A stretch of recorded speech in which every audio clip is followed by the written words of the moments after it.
Hello everyone, welcome back to the Captain Logan Show. It is I, Captain Logan, and joining me as always is my chat moderator, my son, my co-host, Jason. Jason. Yeah, but not my announcer. I'm my own announcer, apparently. Jason. How the heck like is the Smash announcer? How the heck is everybody? I hope you're having a wonderful week.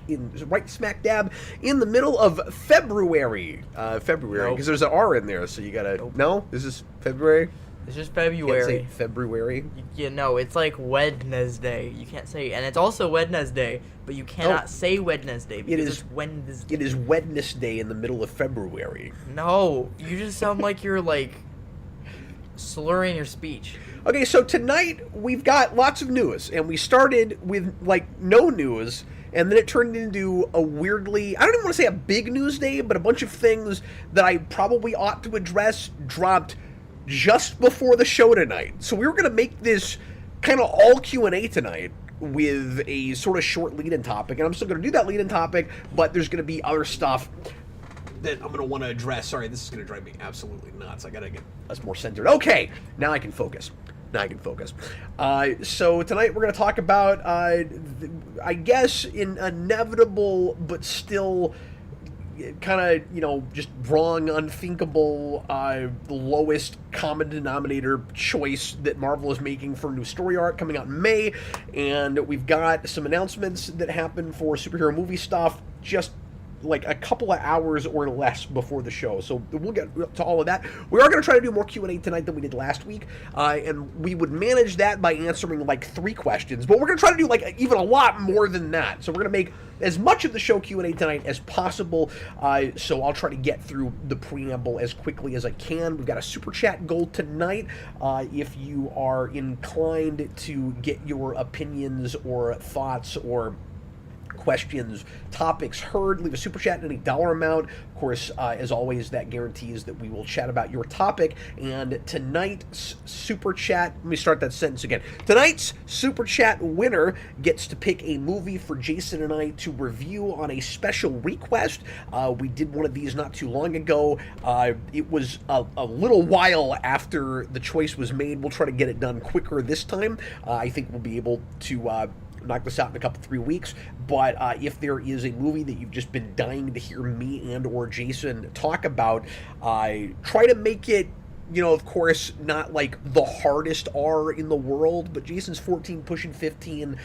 He can watch a lot more things than he could even a couple of years ago, and not that this should be the standard, but I did let him watch The Penguin, so, I mean, he can handle a lot, but, I don't know, I still hold veto power, depending on what you choose, but most things are probably on the table, and I am excited if somebody wins tonight to find out what we will be reviewing. Veto power. Thanks a bunch for joining us. Look, that's both. Is that your superpower? That's both being the captain and the dad. That's how that works. So, is that your mutant power? You can veto things. No. But that would be a really amusing power. Yeah. Like, it would be like JFK's power as a mutant in Days of Future Past, politics. Is that what that is supposed to be? No, but did I ever tell you that story? I've told this on camera before, so I'll say this real quick, but we find out in Days of Future Past that apparently JFK was a mutant, and that's why he got assassinated. And I was startled by this idea in the theater, and the guy sitting next to me, who I had never met, didn't know him at all, goes, oh, no, I remember what it was. I said, just out loud, like quietly to myself, what was his mutant power? What was his power? This guy sitting right next to me leans over and he goes, politics! It's like, that's so good! That's hilarious. Yeah, it was really great. Okay! We're going to open, as always, with a Patreon question. And again, send your questions Jason's way. Make sure to tag him if you don't want to leave a super chat anyway. We'll try to tackle some other stuff as well in especially the second hour. So as always, leave your questions about the things that we're talking about, and we'll make sure to tackle those in the first hour.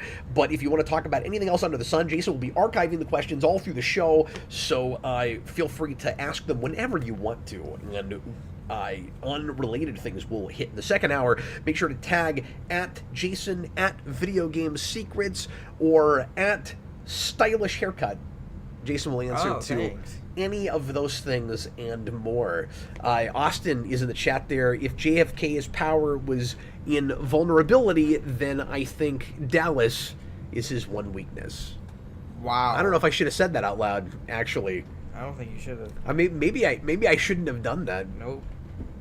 Okay, moving right along. Jason, do we have a Patreon question? That was a good joke. And good job. Also, as always, if you want to make sure that you get a question in ahead of time, once a month, patreon.com/geekvolution, just the $2 tier, it lets you put in a question for this show, and we will answer it even if you're not here.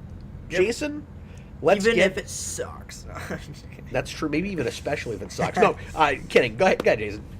Yeah. What is our Patreon question? But you have to say that right before the Patreon question. Now whoever asked this is going to be like, oh, they think my question sucks. No. We have a question from Michael Martin. Austin, I'm shocked you read that. Yeah, I don't know. I am too. Yeah, you know, I was talking. I didn't have time to look at it too far ahead of time, and I was just curious to see what Austin was saying about JFK's superpower, and I should have expected that it would be very off color, but I did not because I'm naive. Go ahead. To Austin. Yeah. We have a Patreon question from Michael Martin. And Michael Martin asks, it has been argued that Batman Beyond was DC trying their hand at Spider-Man in that all of that show's villains were takes on Spider-Man villains. For example, kind of feels like it, yeah. Blight is Green Goblin, Ink is Venom, Stalker is Kraven, etc. Based on this assumption, what are some Spider-Man villains or runs you would have liked to see adapted for Batman Beyond? Did you ever have that thought? Do you agree with that as an idea? I do agree, but I also haven't seen much Batman Beyond. And I don't know that any of that was conscious or anything. He's also kind of selectively cherry-picking certain villains because I don't know that they're all analogs for Spider-Man villains. You know, like I don't know that Shriek was necessarily a Spider-Man villain. But I did always feel like a lot of Batman Beyond's villains felt more like Spider-Man villains than Batman villains, regardless of whether they were direct analogs. And I also, when that came out, when I was a kid, I could not help but compare it constantly to Spider-Man 2099. And so it felt like a character that easily could have been a future Spider-Man who gets picked up by Bruce Wayne and ends up being Batman instead. And one of the things that makes Terry McGinnis really interesting is, of course, that he's a teenager and his different approach in not being a Robin, but trying to live up to the mantle of Batman. And he's a lot talkier and he's a lot less jaded, but he's also, you know, he's kind of somewhere between a Dick Grayson and a Jason Todd, maybe, which I guess their Tim Drake was also that, but he's that way in kind of a even a different way. He's kind of like a third thing. But anyway, the idea of other Spider-Man villains that could have kind of been made into Batman Beyond villains. What's the first thing that comes to mind? Maybe like a Mysterio. Because I don't know that Batman Beyond had that, and actually. Your Batman Beyond take on Scarecrow could have been Mysterio-esque. Yeah, that could have worked. Not that I needed every Batman villain, like traditional Batman villain, to be adapted or to be carried over into Batman Beyond, or for there to be like a new version. And I always really appreciated that it had its own rogues gallery, and they did that very, very sparingly.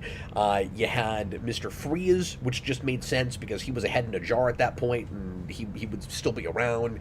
And they waited for the obligatory Joker story until they did a big movie about it, which is one of the best superhero movies of all time. And they did a thing with Ra's al Ghul, but with I think his daughter, which was really weird and disturbing. But anyway, so like not a ton of villains that stay alive or come back to life or anything, or a new version of it. But you could have done, if not a new Scarecrow, where it's somebody that's still got the Scarecrow toxin or it has the same like MO or motive as Scarecrow. It could be like, it wouldn't have to be somebody that's directly inspired by Scarecrow, but you could have had somebody that makes people feel fear through creating illusions. So yeah, Mysterio's the first thing that comes to my mind, and obviously some kind of Carnage-esque character would have been nice in Batman Beyond, just like a full-on serial killer, which is hard to do with standards and practices on a Fox Kids show, even as dark as some of those things were allowed to go. But it wouldn't have had to be related to ink, certainly.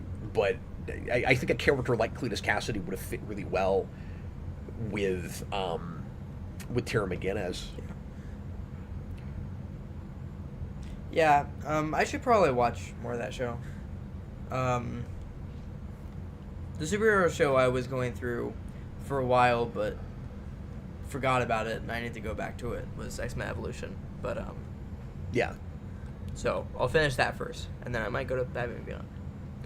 I've not seen enough of that show to say that Batman Beyond is necessarily better than it. It's more to my taste, certainly. Sure. But X-Men Evolution, what I saw of it, did some really cool things with with those characters, and I always respected it for being such a departure from the original show. That it's a totally different thing, but it's still very X-Men, and just focusing on the school part of it was really nice. I've always seen that as kind of akin to the Batman versus animated series, and they're made around the same time, and so there's some similarities in their animation as well. And because Batman Beyond isn't 3D. Yeah, I would argue that both of those shows, X-Men Evolution and The Batman, are like deceptively kiddier looking. I don't know if you agree with that, but then the more kind of stylized, aimed at like, or at least in their visuals, looking like they're aiming more at the fans that are reading the comics at the time. Yeah, I feel like the 2D stuff was more looking at like the fans of the comics, and the Batman and especially X-Men Evolution were definitely focused on like teenagers. I'm not sure why you keep saying 2D. I mean, those are still 2D shows. They're not hand-drawn anymore. They're I mean, they might be, but like they're digital, but they're not 3D animated. Are they not? No, neither of those are. They're still. I'm not. Yeah, those are still picturing. Those are still right 2D now. Animated shows. Yeah. Okay. Well then, never mind. But again, baked more in a computer with probably more 3D effects here and there, both of them. But neither of those are full-on 3D shows. Okay. And there are very few full-on 3D superhero shows even now. Like, we stayed 2D forever. Yeah. Green Lantern did it, and like maybe the earliest example, the MTV Spider-Man show. Yeah. Which Austin and I have threatened to do a blind commentary marathon on forever. We almost did it a couple weeks ago, actually. We'll try to do that at some point. But that was fully 3D. Can anybody think of any other like fully 3D superhero shows? Like, there aren't very many. I mean, Ninja Turtles 2012. Yeah. I mean, was that way. Yeah, I don't like from a specific, like before a specific time. Or just no, I just mean in general. There aren't very many of them. Like, yeah, because I mean there are a lot of the little kiddie. Oh, the little kid things now, yeah. But I wasn't even thinking about that. Your Spidey and His Amazing Friends and your Bat Wheels, and yeah, no, that's true. And then like Super Kitties and all that stuff that technically is superhero, but I'll never do a show on PJ Masks. I would maybe make Austin watch a couple of episodes of Spidey and His Amazing Friends just because it would be really funny. Oh my gosh. Their Zola is actually hilarious. Our kids watch that all the time, and it's all I can do to let them keep it on. Like, I can't deal with the voices in that. That's the worst part because everyone's Green just Goblin excited is so about, obnoxious. But like and Rhino, even your main characters. Every line you have to be super excited about everything. Everything, and it's like it's a little grating. Let them act like normal people, please. And I'm sorry, but they're because they're like little kid versions. Their Peter Parker and their Gwen feel like they're maybe 10 or 11. Their Miles feels like he's 6. Okay. Okay. That kid, he sounds and he acts like a 6-year-old to me. But Where the Batman was entirely 3D. That's true. You've never seen that, I don't think. No. It's a cool show. And maybe I was mixing those. I don't know. And Austin and I did a blind commentary on that a year or two ago, which was a lot of fun. But yeah, you should watch that. Maybe you were mixing those because you said the Batman was 3D. I was like, what is Jason smoking tonight? I think I was it. They do, in my mind, they look 3D. I don't know why.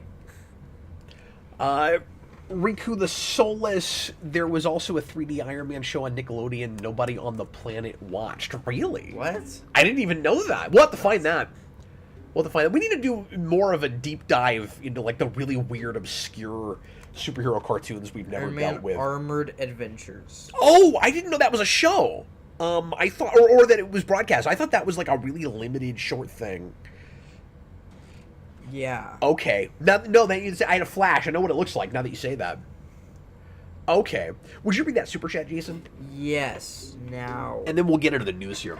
Okay, we got a $10 super chat from Goofster123. Thanks, man. Goofster123 says, estimate on a stream for your friendly neighborhood Spider-Man. It's so good. Wish we could just ditch the movies and keep Spidey as an animated show. I'm hearing good things. I've not watched a frame of it yet. I was waiting until it was finished because they're dropping it so rapidly. Is it already done, or is it done like next week? They were dropping into like 2 or 3 episode chunks. So the estimate is a couple, 3 weeks probably. It won't take us very long to watch it. Will you do that with me, Jason? Yes. So yeah, we'll try to get that watched and do it sometime in March. Thanks for reminding me about it. But yeah, and then I'm still... It ended today. It ended today. Okay. Well, then we'll try to get it watched, and yeah, I don't want to try to rush it and force it for next week, but maybe a couple weeks from now. I'll see who else is around and interested in doing a panel for that. We've also been kicking around... We've been debating about whether or not we're going to do the first season of Creature Commandos, which, by the way, is in fact getting a second season. Mm-hmm. Hey, apologies, everybody. I got to run off for just a second. I'll be right back. Jason, would you just kind of hold the fort and chat with everybody for just a couple of minutes? Sure. I'll be right back. Okay, goodbye. Have fun. And now it's the Jason Show. Oh, it's the Cat and Me show.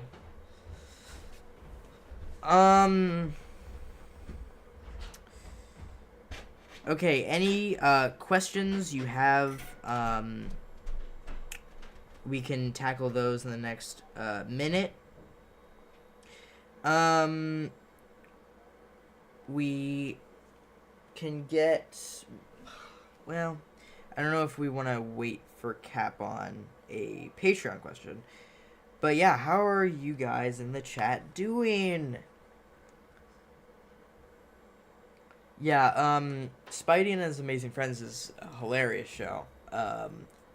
It's also, there are better toddler superhero shows. I think Super Kiddies is alright. It definitely, I think the musical component of it works. There's a really weird song about cheese that's hilarious that I caught. I don't watch those shows, but my siblings, like Cap said, watch it, so I always catch some episodes, and some of them are not great, especially Spidey and His Amazing Friends. It just seems very lazy writing and ideas, and it's not really creative at all.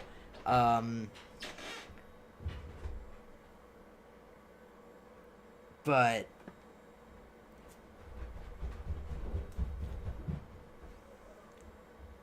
some of the other ones are better.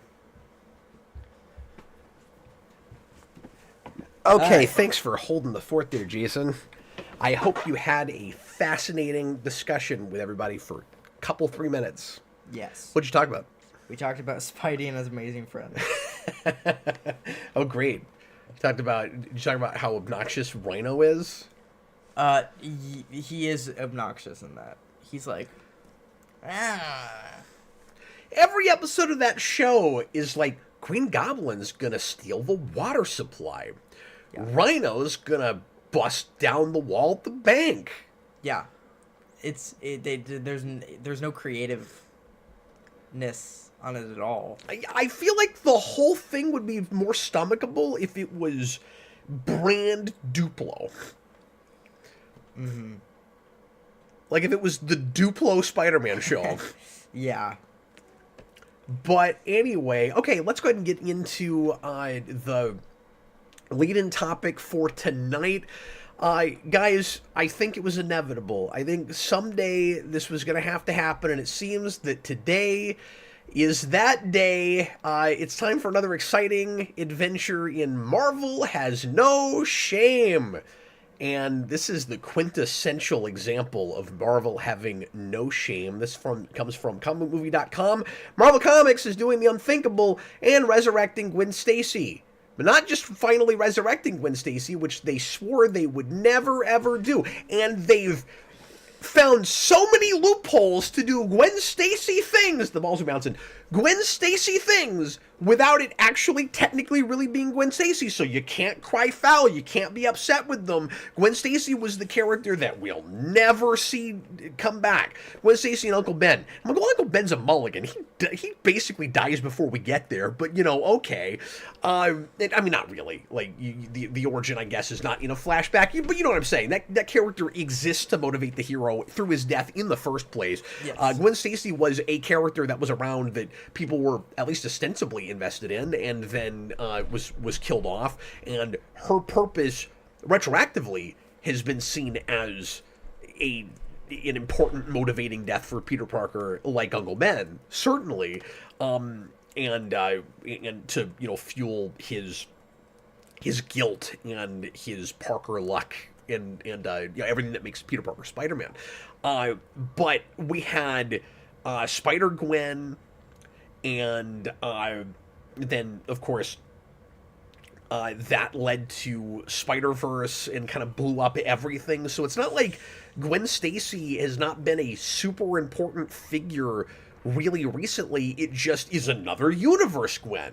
So it doesn't count. And then we had Gwenpool, which was not... I don't actually understand Gwenpool. So I'll explain what Gwenpool is. But the weirdest thing about this, let me just put a pin in this. The weirdest thing about this is not just that Gwen Stacy is finally being resurrected, because this is how desperate they are to get anybody's attention right now. Yeah. That's not the part that surprises me. The part that actually does sort of surprise me is that they're bringing Gwen Stacy back in, like, the most obnoxious who could possibly care, let's make her the exact opposite of what she is kind of way. And also, it's, in its way, if you think about it, Jason, it's also really stereotypical. It's like, we always resurrect characters that have been dead a long time as mercenaries or killers. Have you, like, you ever thought about that? Like, we can't stop doing that. That's Jason Todd. We always do that. Made a little bit more sense with Jason Todd. But we're bringing her back as Gwenpool, the new Gwenpool. And if you read further, there's a distinction where it's not like there isn't still the other Gwenpool, and I'll explain what she is here in a second, but this is Dark Gwenpool. What? Yeah. I mean, it's just, we're just 40-year-old children playing with action figures at this point, and, like, I get that, like, there's already a component to that in comics. So she's the Phoenix? But, so she's Dark Phoenix? I don't know. It's just a distinction to say, like, look how badass she is. And Gwenpool is already sort of a mercenary. Yeah. Okay, so Gwenpool was, and I forget who the artist was, but Gwenpool was a variant cover character that was so popular on just the variant cover they decided to make a character out of it. Sure. And everybody assumed that it was Deadpool, that was an alternate universe version of Gwen Stacy who was also Deadpool, which is not what she is. It's a get this, it's a girl from our world, from the real world, real world, named Gwenpool. Her last name is Poole, Poole. That's her name. Okay. Yeah, I know. That's how gimmicky this whole thing was. Although this was a, what's the word I'm looking for? This was kind of a guilty pleasure thing for me. I actually bought this for a while and read it. I thought it was kind of fun, but I didn't expect it to become Marvel's house style. Like, Gwenpool is one of the things that ruined everything. Gwenpool, along with Squirrel Girl and some stuff like that, where everything became kind of comedy books. Like, I like Squirrel Girl. I've heard people recently, and I've liked things about that, but it became everything. Like, I've heard, and to the point where even the serious things you just can't take seriously anymore. Sure. That's what Marvel's kind of turned into. But anyway, so Gwenpool was this obsessive Marvel fangirl who somehow winds up in the world of comic books and is armed with her knowledge of the Marvel Universe from being a fan.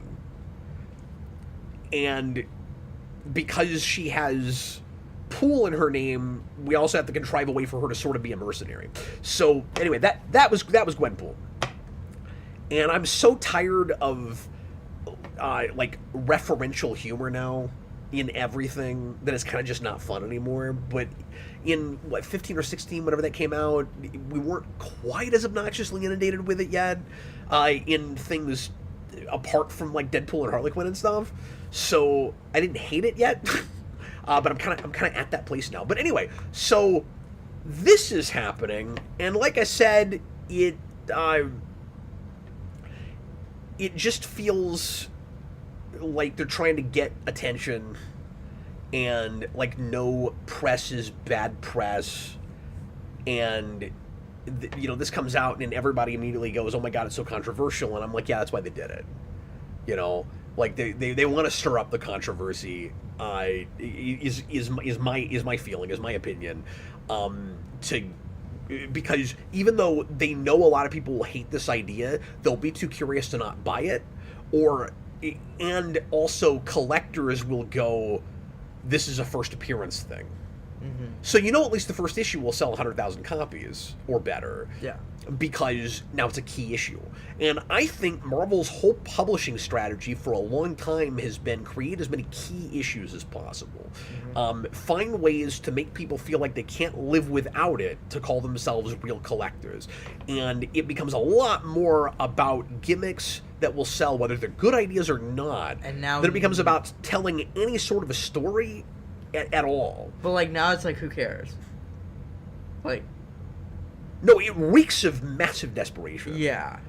And like there's nothing about this that sounds like even a fun idea. Like, this is maybe one of the exceptions to my rule, you can make anything work.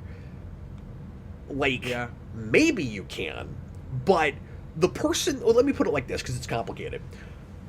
Because I know I'm a little bit hyperbolic with that, where people will try to throw just horrible pitches at me, where they're like, well, Cap, you can't say you can make anything work. Here's a really stupid pitch. And my response to that has always been, where was your heart? Like what place was your heart in when you came up with that idea, right? Because the person that thinks of this gimmick is not trying to tell a story. They're trying to sell comic books, right? Yeah. And you can do both. So if you can make this work, the person that came up with it is not the person that makes it work. Yeah. If you assign this stupid idea to somebody that really wants to get to work in comics and find some way to tell a cool story with it, maybe you can make it work. Mm-hmm. But you don't come up with this idea for any other reason than like plot gimmick first and then force your characters to go in a direction. Yeah. Right? So it's really unfortunate that that's finally happening, but I also always kind of thought it was inevitable. Yeah. I thought someday, because I've said this for years and years, Jason, and this is part of the reason I don't buy Current anymore. And yes, DC has been doing some better stuff, and we reviewed some of it last year. I was not, and some of it's just personal stuff, just like lifestyle things these days, and I've fallen out of interest in keeping up with current comics. I'm not sure what it would take for me to get invested to the point where I'm buying a lot again.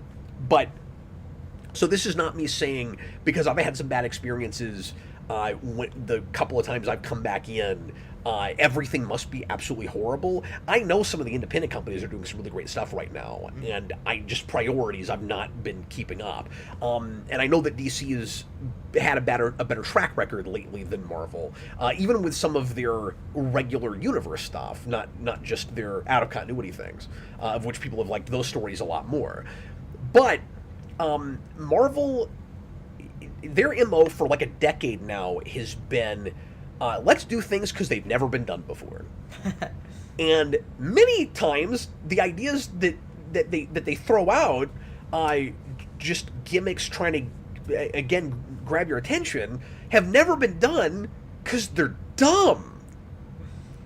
Yeah. And again, can you make something cool out of it? Maybe, but like, why is that the thing that we have to do? Why can't we take these characters and try to take them in the most natural direction that we can? And yes, these characters, we've been telling stories about these characters for decades and decades and decades, so it feels like everything is played out, and it's hard to tell, it's hard to say how you can tell another cool story without just repeating yourself.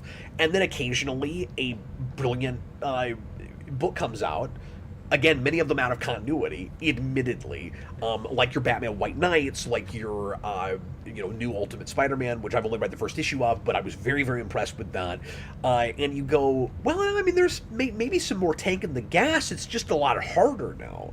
So then the question is, well, what do you do? Do you just like run the risk of being derivative and telling some of the same stories, but just like repackaged different so they feel fresher? I think sometimes maybe you have to do that. Or do you try to create a whole new slate of characters? That's not really worked yet. I mean, with the big two, people really want their Batmans, their Supermans, etc., and they don't really want, with notable exceptions, new people to be in the mantles of those characters. So then really your third option is keep those characters around, but sprinkle in some new characters that are actually inspired and you have cool stories to tell with, and that you're not putting in for any kind of gimmick or agenda or anything. And like, yeah, it's really hard. It's super tricky. It's also your job if you want to keep the company going. The thing is, there are like a million issues of comics, right? Like, we've done so many things, so I feel like it's really hard to get a new idea.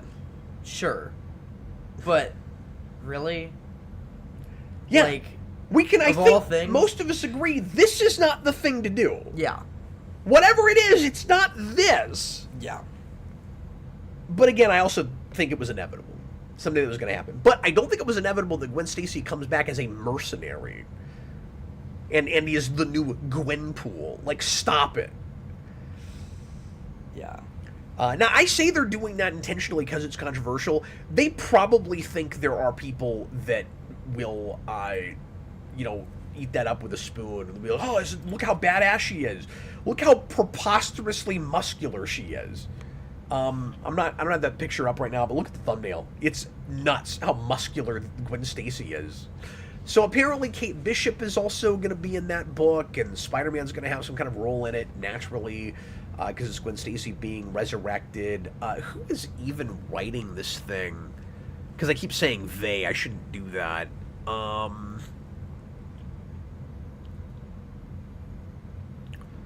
saw it earlier. Stefano Nessi is the artist. Kevin Scott, Star Wars: The High Republic. So I've not seen anything from either of these guys. Maybe Nessie I've read something of, because this art looks kind of familiar to me, but nothing immediately comes to mind, because again, I've not been keeping up. But yeah, so that's happening. Jason, do you see any comments about this? Yeah, that we should read? Goofster123 says, how soon before Marvel brings back Uncle Ben as Gwenpool? Uncle Ben will be the new Scarlet Spider. Yeah. Like, that's what they'll do with that. Yeah. He'll be Uncle Web. And, like, I can't even really... Like you notice, I'm irritated about this, but I'm not outraged because I'm just out of it now. Like Yeah. I don't really care anymore. Like I'm not invested in current Marvel comic stories. I don't know what the status quo has really been for the last several years. The whole thing, I'm sorry to say, is kind of dead to me, just as far as 616 goes. If there is a really cool story somebody wants me to read, I'll check it out. Like, you know, there was a really good Hulk thing a few years ago that I read the first arc of that people begged me to look at. And yes, it was good. I didn't care enough to keep going, but I acknowledge it was very good. And I'm just not a big Hulk guy. There was a recent run of Daredevil that's apparently killer. What is that? The Chip Zdarsky stuff. I've not read that yet. Like, there are pockets. Like, I'll check stuff out. I'm not boycotting. I just don't care. You like that Superman series? Yeah, but I'm talking about Marvel right now. Yeah.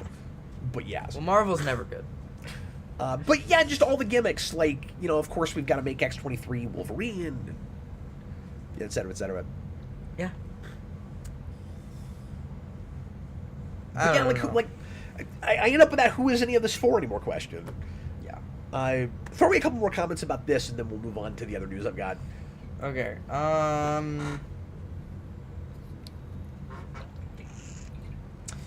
MP says, sorry, go ahead. don't forget the Gwen clone that the Jackal made. Yes, there was also that. Well, and that's what I was going to say is it's also entirely plausible that eventually there's a big, whether it's retroactive or not, there's a big reveal in that story that goes, psych, she was never actually Gwen Stacy, and we really did keep her dead. That would be another key issue. Sure, there you go. And the big surprise is, see, we psyched you out. We actually really do have credibility and values. We just thought we would pretend for a minute like we had no integrity to get you to buy the book, and so that you would then go, oh yes, of course, Marvel would never be crazy enough to do that. Yeah. Like, that's possible, I guess. Well, it doesn't really make the city better because it means that they tried to fake you out into thinking they had no storytelling integrity or any reverence for their own history. Yeah. To get you to buy the thing. Yep. And then go, no, see, we were above board all along. It's like, stop it. Doing that means you're not, so... Well, do you feel the same way about... And I mean, you don't have as much of a dog in this, I guess, but do you feel the same way about the Spider-Gwen thing in the first place, where like they should have just completely left it well enough alone? Because when you're dealing with alternate universes, I think that's a loophole that's more fair. See, at least in the movies, they made her an interesting character. Yeah. And I think she's different than Gwen Stacy. Well, that's true. I think... Yeah, she is a totally different character. I think, I think they made a new character and just called her an alternate... And just made her an alternate universe Gwen Stacy so that people would get that. Well, what's interesting is Spider-Gwen started in a pretty similar way earlier as later Gwenpool would, where she wasn't just a variant cover design, if memory serves, but it was like a one-off or a mini-series that... I think it was a one-shot, and it sold shockingly well, and then they turned it into its own thing, and then I think that had everything to do with getting us to Spider-Verse. And so Spider-Verse really ruined everything. I mean, I've been naming a number of things that ruined everything, but ultimately the biggest thing is Spider-Verse, because that is big, obvious, ridiculous gimmick that takes the focus off of the ideas and the character that Spider-Man is supposed to be and just makes it, and I'm talking in comics because the movies were ultimately really wonderful. See, there's a not great idea done well. It's possible. It's just, not what I want in the first place, and was anyway. Dan Slott was full of these, and so what they would do is they would go, let's make it all about. I keep using the word gimmick, but let's make it all about this gimmick that we can easily pump out tons and tons of issues and merchandise and make a lot of different characters of, and then if it does well, we can just milk it forever. And it worked. And so that's been their brand for a long time. That's been their foundation. to the point where then they did it with Venom. Like, Venom itself, they did Venomverse. And then just like with Spider-Verse, they did another Venomverse. And I think there might even be another one. Like, they just keep putting these out. Yeah. See, that's just lame. And so that has everything to do with the creative decisions, or creatively bankrupt decisions, I think, that Marvel keeps making with their books. Yeah. And Rob Liefeld, who's been in the news a lot lately, has been complaining real hard about how every single character has to have a book. And I don't agree with Rob Liefeld about everything, but I agree with him on that. I had an article about him that I meant to read last week that I pulled up again, and I'll read it if we have time. But he is kind of going to war with Disney, with the MCU side, because of the way he was treated with Deadpool and the Wolverine. Okay. How his family wasn't invited to the premiere, and his people got on a phone call with Disney's people, and Disney screamed at his representatives and said, "We're not Fox." And yeah, it was a disaster. It was a whole thing. Okay. Yeah, and he was just, like, unnecessarily disrespected by them. And I'm not the biggest Rob Liefeld fan, and I don't think he made Deadpool what makes people love Deadpool, but he is the creator of that character. And I think it's fair that he deserved, I guess I'm just talking about this now, but I think it's fair that he deserved at least the recognition and respect that he got previously. Mm-hmm. You know, if they're gonna make another one, like, it's... Anyway, that whole thing was kind of ridiculous and unfair, but he's kind of washed his hands of all of it. Like, he's not working with Marvel anymore. He's not working with the comic side. He's not working with the Disney side. Like, he's done. So I guess I have set my piece on that note. Yeah. Wow. I didn't even know about that. Yeah. Okay, we've got more of a crowd. Thanks for joining us tonight, folks. We just talked about Marvel's most obvious and creative bankrupt decision in a long time. Of course, Gwen Stacy had to come back, and I guess as Gwenpool, super muscular new version of Gwenpool. This is where we are now. Well, that is a key issue. Maybe I should review some recent Marvel comics. You should. Just because it might be interesting. You should do because I haven't done it in so long. You should do the dramatic reading that you do, but with modern Marvel comics. That's and then not a bad idea. Facepalm on camera and be like, "What?" Okay, but if anything's good, I will give it its due. Yeah. Like, I will recognize. Like, I won't pretend to hate a thing. Yeah. But You're would not we have that to call? kind of guy. You know, people don't like I hate watching. Would we have to call this hate reading? Yeah. Unless it turns out to be good. Right. I think it should just be dramatic reading of modern Marvel. Sign off in the comments if you like the idea of dramatic reading of modern Marvel. Now, I gotta be careful and not do, like, a whole miniseries or something, because I think I could get away with an issue, maybe. Mm-hmm.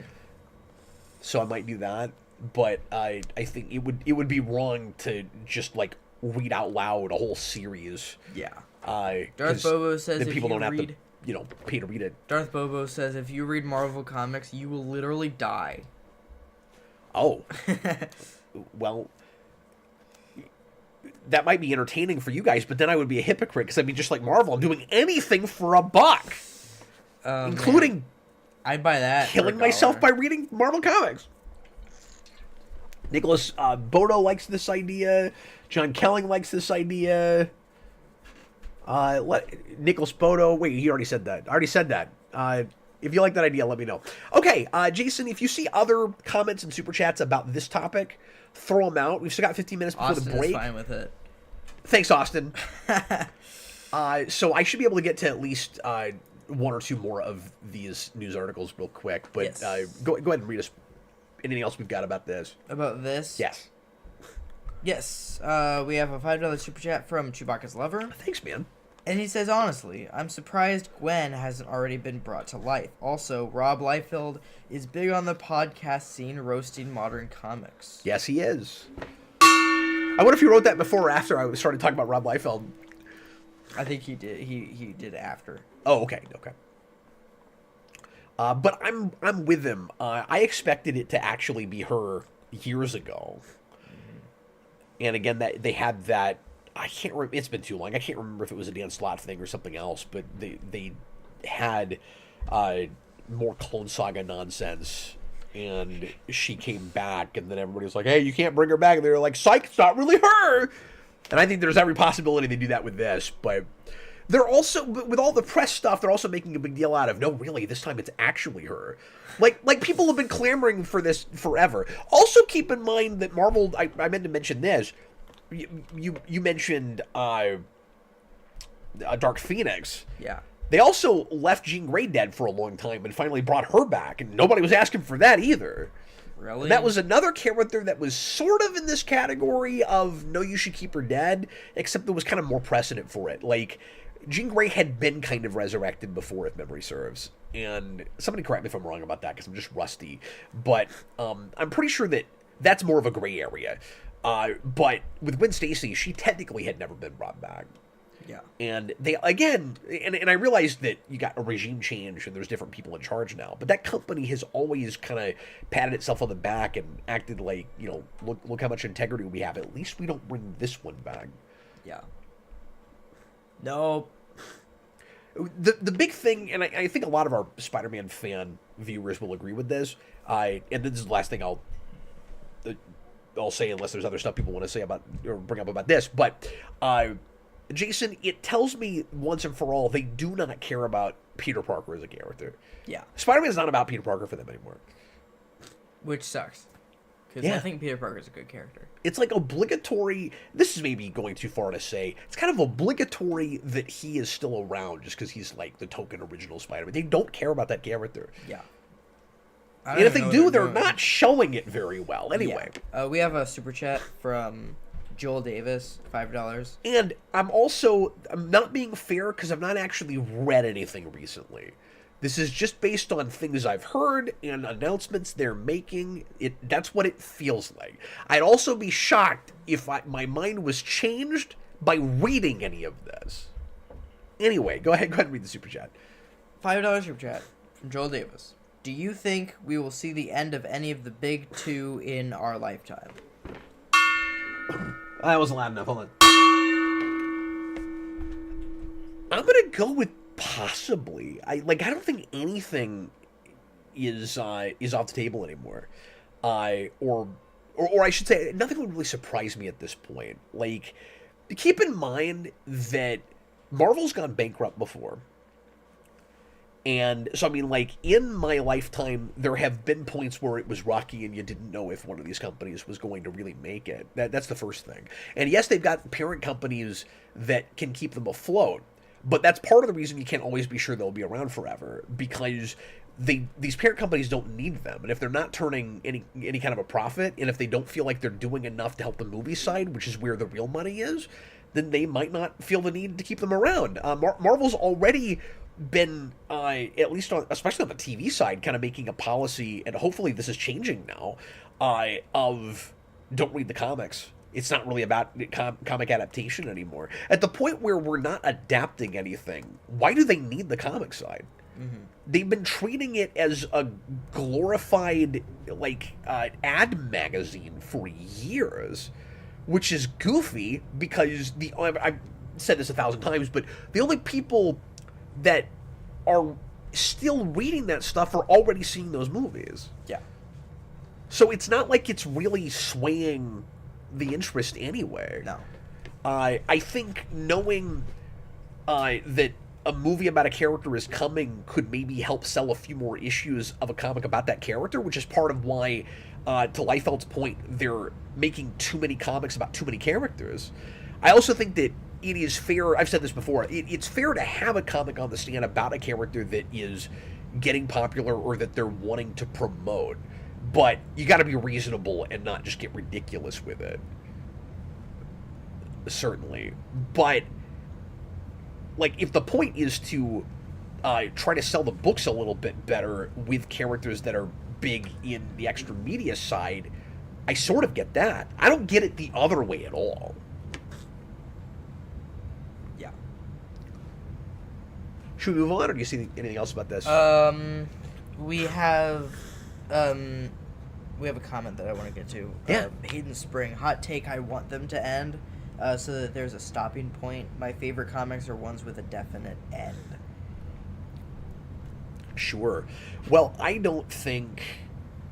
The problem is that the shark has been jumped so hard that, especially with Marvel, that a definitive end for any of these characters, I don't know how satisfying it would be for most of us. You know? You'd almost rather get new series in a brand new continuity, like an Ultimate or something, that have a clear endpoint. Where you go, we're going to make these things for 10 years, 20 years, whatever it is, and when it's done, it's done.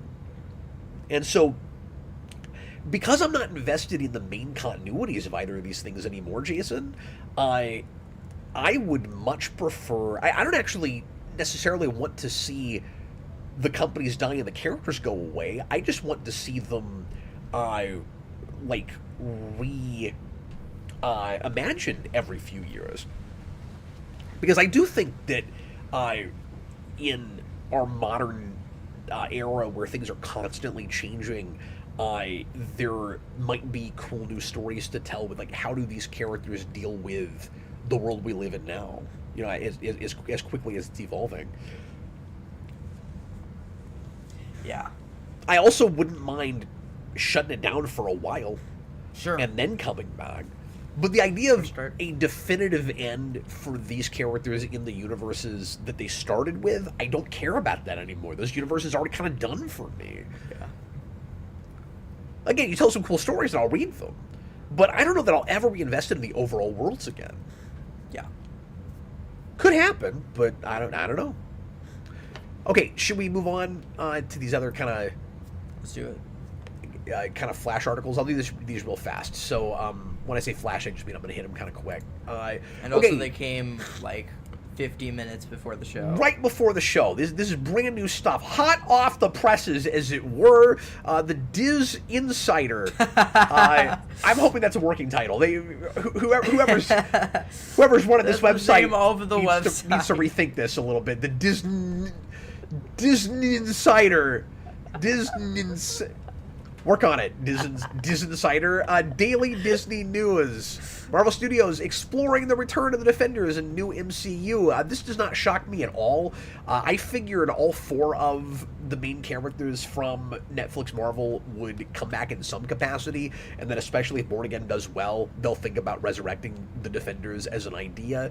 And all we really have is a quote from an executive at Marvel named Winderbaum. What is his first? This is not a name I recognize, by the way. Brad. It sounds like a Brad, doesn't it? Is it? Yeah. Yes, Brad Winderbaum. I think. I can't say what is it with Brads? I can't say much, but I'll tell you that it's so exciting to be able to play in that sandbox. Obviously, we don't have the unlimited storytelling resources like a comic book. If you can draw it, you can do it. Wow, that's very insightful. Brad Winderbaum. Okay, so I guess that was his response to might the Defenders come back. So this is something of a nothing burger, but I guess just because this just dropped, I guess I'll talk for a second about whether I'd like to see the Defenders come back. It really all depends on if Born Again is any good, and if I think, and this is a tall order, man. This is a big giant if. This is a huge what if. If Disney Plus convinces me that they could make a more engaging and fun story than the Defenders we got, which was pretty disappointing, then sure, because like it might feel like rehash, and somebody in the comments earlier was like, oh, they're all out of ideas, but like it wasn't great in the first place, and those 4 characters and those actors all together was super cool. Yeah. And I like all of them. I even like the guy playing Iron Fist. I hated his show, but in that one, he gets fun a little bit in Defenders, and I'm seeing like Defenders isn't very good, but I'm seeing these flashes of what he could have been, and then you get that one episode in Luke Cage season 2 where we put Luke Cage and Iron Fist together, and they're great, and is the only time that he was consistently through a whole episode pretty fun to watch, and I was like, okay, I mean, there's still a lot of potential there. The worry, of course, is that all this just ends up looking like reunion for the sake of reunion, where now it's all just legacy sequel stuff. It's like, you've got to have a real inspired idea, and kind of, like, the other stuff can be in continuity, but you should sort of forget about it and go your own way, and you don't have to contradict anything, but just make the Defenders they should have made in the first place. Yeah. And then, sure, I'm open to it. I think that's a gigantic pill to swallow. I will be shocked and dismayed if they can pull that off. I also don't think it's like the very next thing they should do. Mm-hmm. You know? Now, I don't think every one of these guys needs another season of their show. I don't think that. Yeah. I say it's not the next thing they should do. I guess I don't know what the next Jessica thing Jones, would Born be. Again. Yeah. Punisher, Born Again. Yeah, I said that. Maybe it is the next thing they should do. Because I don't really want any of these other characters to immediately get a show again by themselves. Maybe Luke Cage and Iron Fist is what you should do. Yeah. Give those guys a show based on the one episode I really liked of Luke Cage Season 2. I mean, are you saying they should do a Luke Cage and Iron Fist show?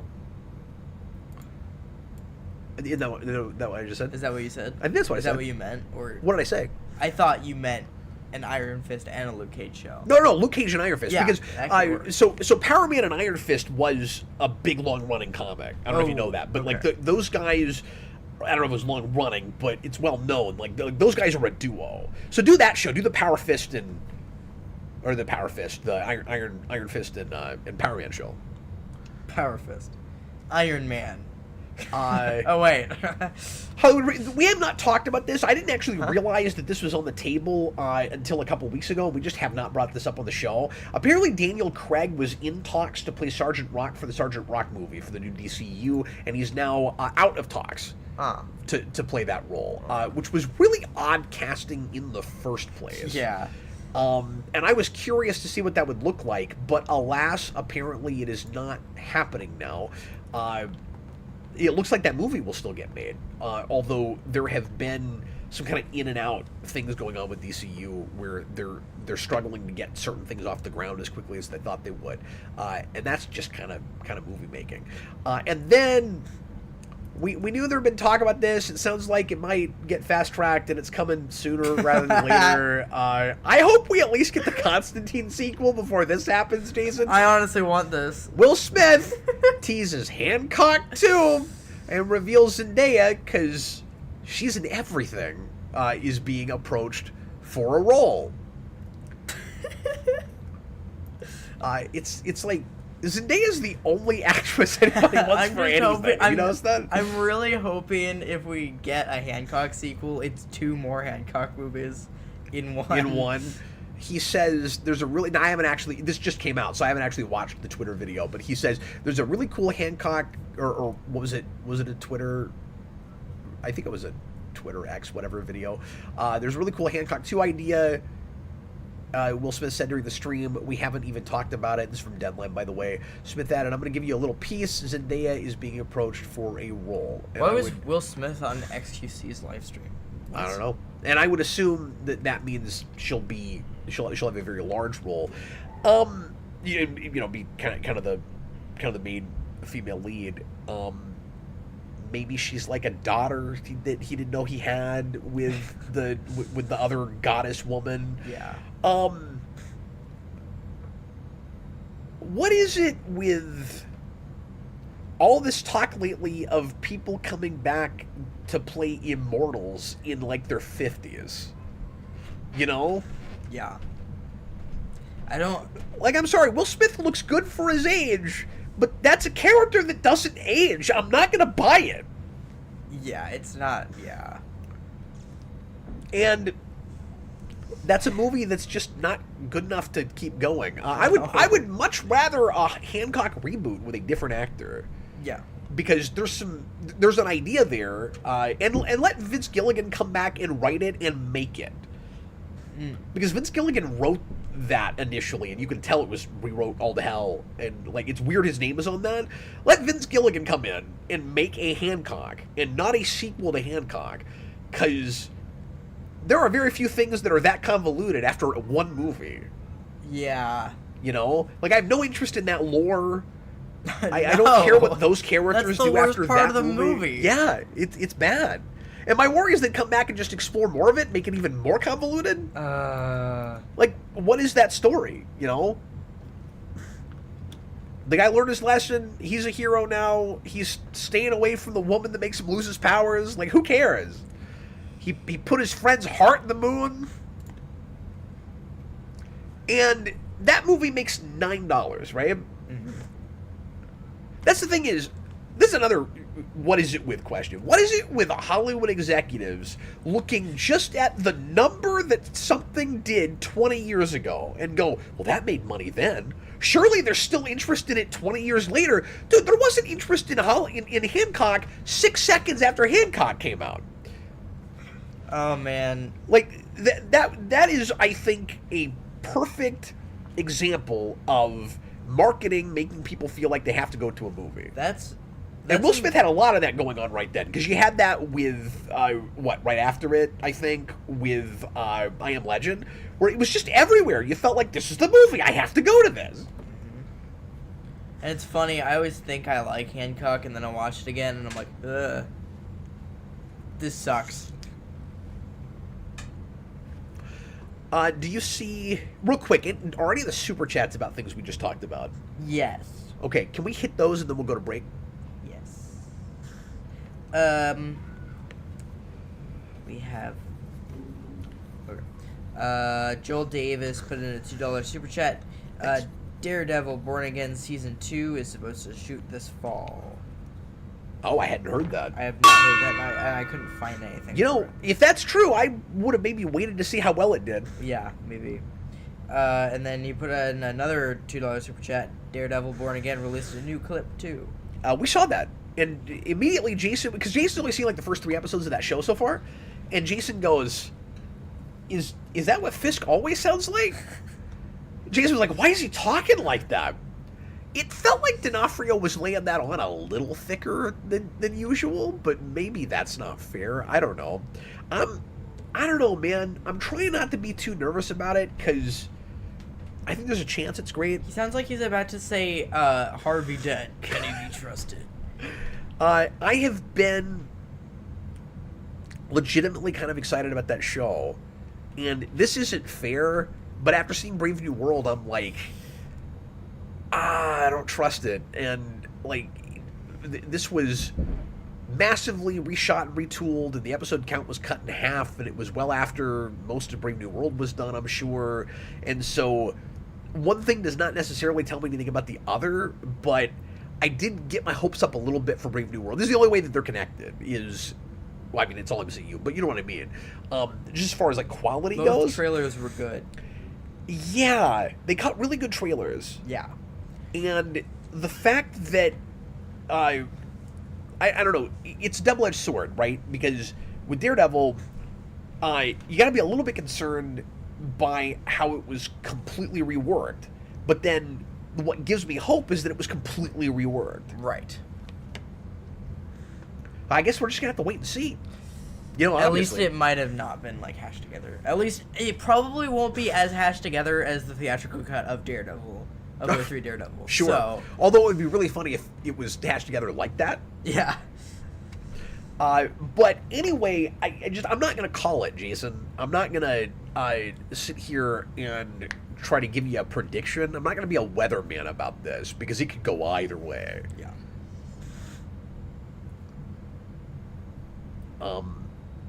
I just, you know, like a 58-second scene, I was sitting there going, I need the rest of this to decide how I even feel about this dialogue. Yeah. I don't know if you had that. It's like I kind of need the rest of the episode. Need the rest of, like, I haven't even seen any of Daredevil, so. But I'm just talking about, like dialogue writing quality. Yeah. It's like, I don't even know where I'm landing on that right now. I think it was alright for that scene, but, like, there are scenes in Captain America Brave New World where if you showed me a 30-second clip, I would be like, okay, this looks fine. Might be alright. There are other 30-second clips that you could show me where I was worried it would be a nightmare. Yeah. All right, Jason, are you good to go to break? Yeah. All right, everybody, we'll be right back. Give us about 4 minutes, and then we'll get into part 2. Jason's got a segment.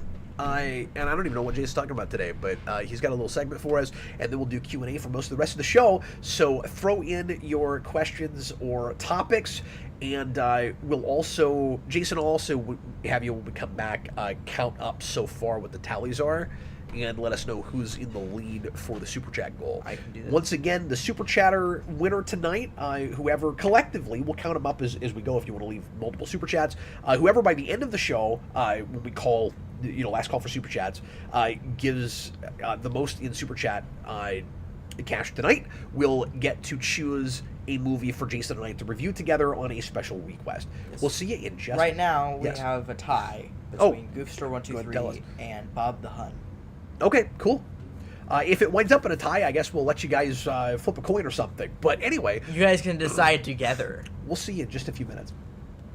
I don't know why I'm signing off. We're not leaving, but we'll see you in just a little bit.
And we're back. It's time for the second half of tonight's edition of the Captain Logan Show. And once again, tonight's Super Chat winner. So whoever puts in the most in Super Chats collectively this evening will get to pick a movie for Jason and I to review on an upcoming special request. So if you're interested in that, throw in a Super Chat or two.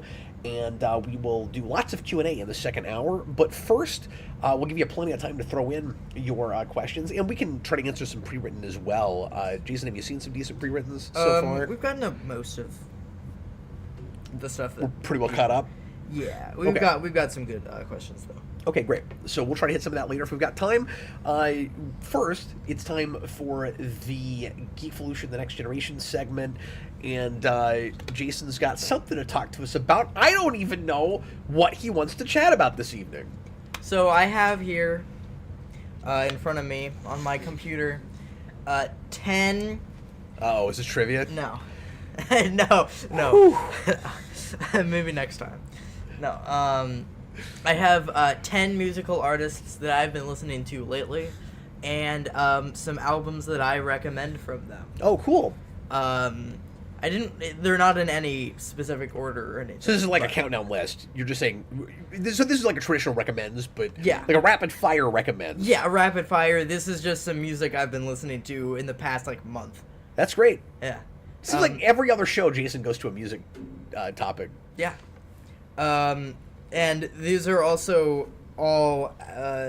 I'm noticing that all the albums are the albums that I've been listening to lately from them, not necessarily the ones that I recommend. Okay. And real quick before you get into that, let me just say, anybody that left a super chat earlier that wasn't about the topics that we were covering, we will get to that in the Q&A section a little bit later. Go ahead, Jason. Yes.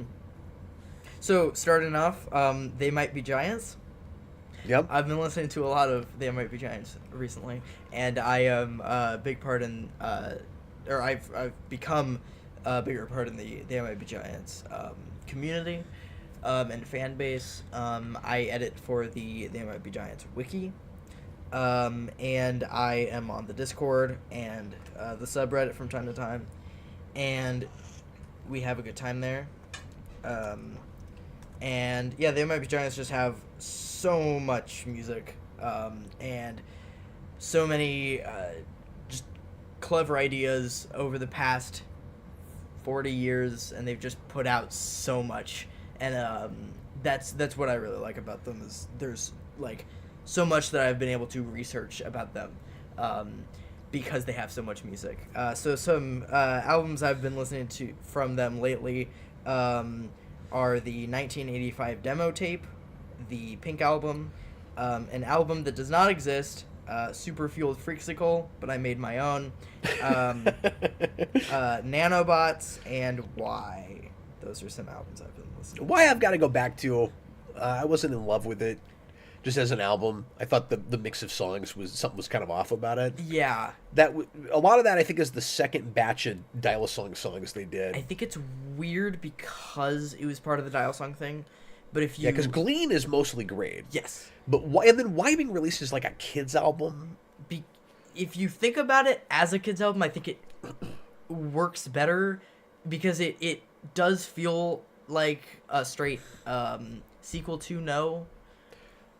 I'll have to listen to it again. That wasn't the experience I had with it. My problem with Why was I heard too many of those songs before I was told they were kid songs, and I went, "These are kid songs." Yeah, put that as a kid's album, put it up against anything Danny Weinkauf has made by himself, and you've got no argument. But Weinkauf's song on there is great. Yeah, which is true of every other TMEG Kids album. Yeah, no, he's always got a song, and it's usually the best song. I will say his album from around the same year is better. Yeah, it sure is. It is. But I think it is because No doesn't really feel like a kid's album to me. Oh, I don't have that at all. But Why feels a lot more just like kind of cute songs. You would never have an album for adults with "There's a house at the top of a tree." That's like a kindergarten song. Yeah. Fibber Island. I don't know. There's something off about it. Well, anyway, moving right along. Pink Floyd, I talked about last week. I've been kind of going through their discography lately. So some albums I've been listening from them are obviously Dark Side of the Moon is great, and then Metal is their 1972 album, and it has an insane like 20-minute song. Wow. Called Echoes, and it has a great track at the beginning. The first track of that album is crazy because it has this huge like 4-minute build-up. It just like there's like nothing happening for like 4 minutes, and then it gets like super big, and then there's like this like really creepy voice that's like, I'm going to cut you into little pieces, and then it goes, and then there's this like instrumental that goes, and I'm like, whoa, this is awesome. And then I talked about Animals last week, and that is also a great concept album.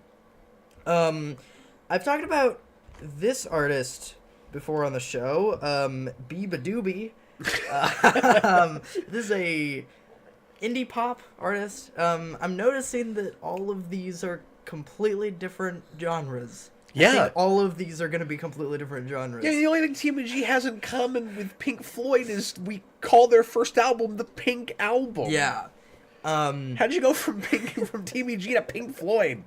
I don't know. But Biba Doobie is kind of an indie pop artist who really... she's really channeling a lot of like 2000s pop rock, which is what I really like about her. In what vein? Like a Avril Lavigne vein? In like what's the big one? Like a lot of like the Birds of Prey stuff. Oh, is it more kind of like mainstream punkish? Or yeah, I said the name of an artist last time when I talked about her on this channel, but I don't remember Can't who think it of was. who it was yet. But albums... I don't know, like Beck or something? No. Oh, okay, no. okay. Avril Lavigne is closer. Is closer? Okay. I was just thinking of, I know that's not punk, but I was just thinking of stuff in Birds of Prey. But yeah, anyway, moving right along. Albums I've been listening from her lately, she has 3 albums, so I've been listening to 2 of them. Fake It Flowers and the album I reviewed last time, This Is How Tomorrow Moves. This is a classic band, and I don't know, I've just been listening to them a lot lately. The Beatles. No, well, sure. I like them. I've been listening a lot. Is Sgt. Pepper still your favorite? Sgt. Pepper's is still my favorite, and I have it on my list as one of the albums I've been listening from them. And the naked version of Let It Be is amazing. Which, once I heard that, I have a hard time going back. You can't go back. I love that, and over all the production. And like the production's better, and they fixed the track order. Everything about it is way better. Yeah, we need that on vinyl. Yeah, did they do that on vinyl? Oh yeah. Okay, cool. I'm pretty sure. And I think at this point that's probably my favorite Beatles album. It wasn't until the naked version until I heard that. Yeah, because that's been around for a while, or a couple decades. I think it's too short, but next to that is Revolver for me. Revolver's I think they might be Revolver's right up against each other. Second favorite. And I need to go back to Abbey Road. I know that's everyone's favorite. Yeah. I think Sgt. Pepper's kind of hits harder. But speaking of hitting hard, here's a completely different genre again. Rage Against the Machine. Oh, Jason's a giant Rage fan? I love Rage. I've been listening a lot to their self-titled album recently, just because it's great. It is their best album. And then also Evil Empire is... They kind of get worse as they go along. Their cover album sucks. Really? But, I gotta hear that. It's terrible. Just because I'm curious now. But they did a whole album of covers, and it's terrible, in my opinion. I don't like it. We bought their first record on vinyl, and we can only play it when everybody else is out of the house. Yeah. But, yeah. Because there's a lot of swearing, and my wife doesn't like it. But, yeah. But Jason, everybody's out of the house. Jason and I play board games and turn on Rage real loud. Yeah, it's great. I'm a very good father. Why? What is this order? Hi, DJ. Oh, DJ. Sorry, can I read DJ's question real quick? He says, "I'm giving DJ preferential treatment, but this is a good question."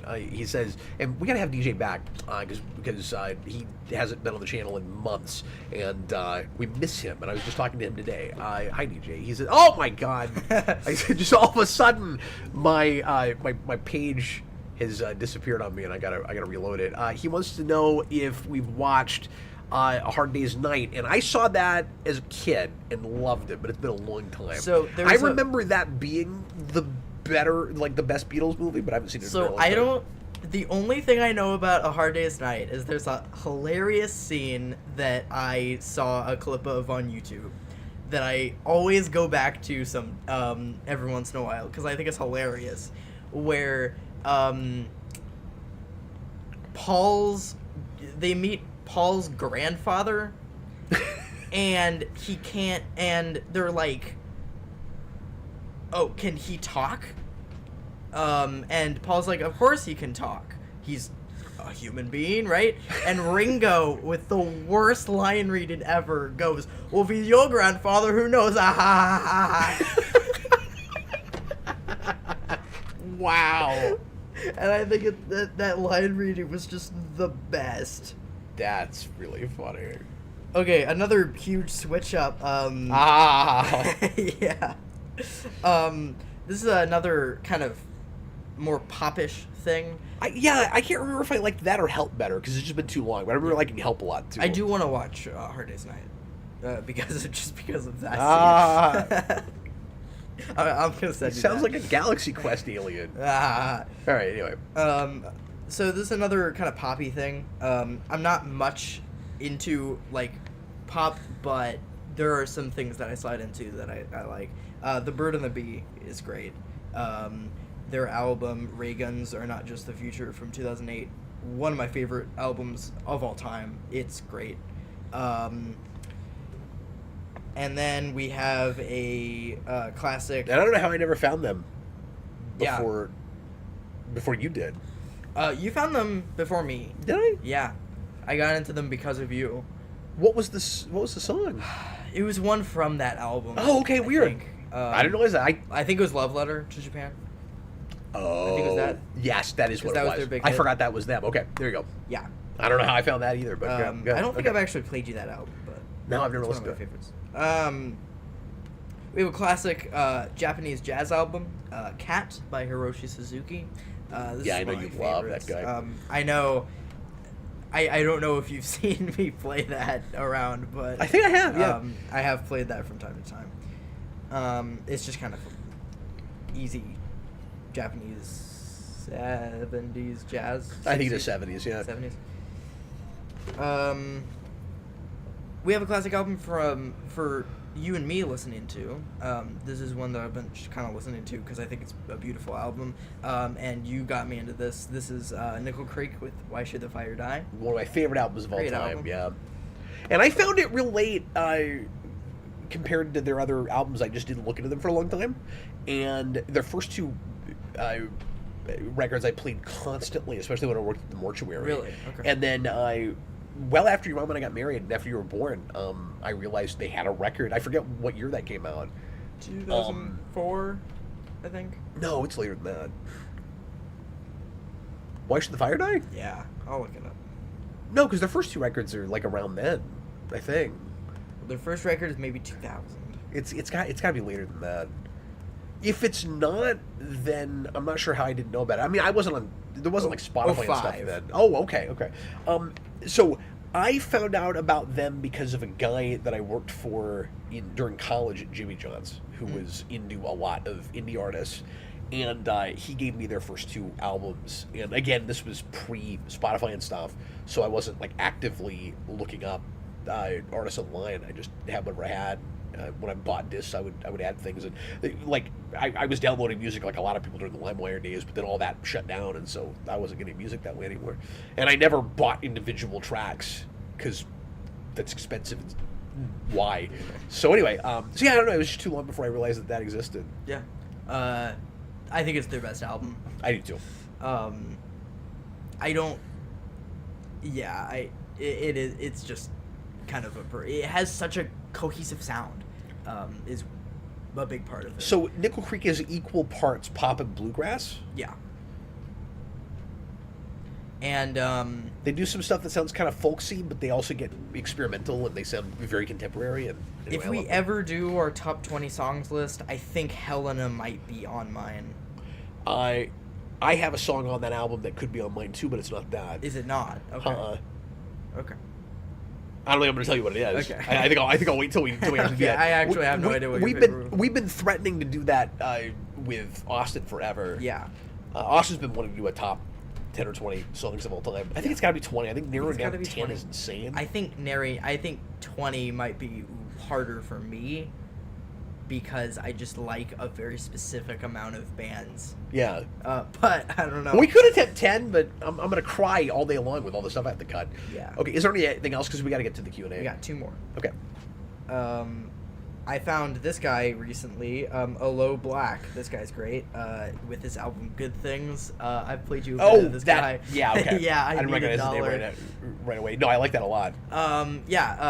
He's kind of a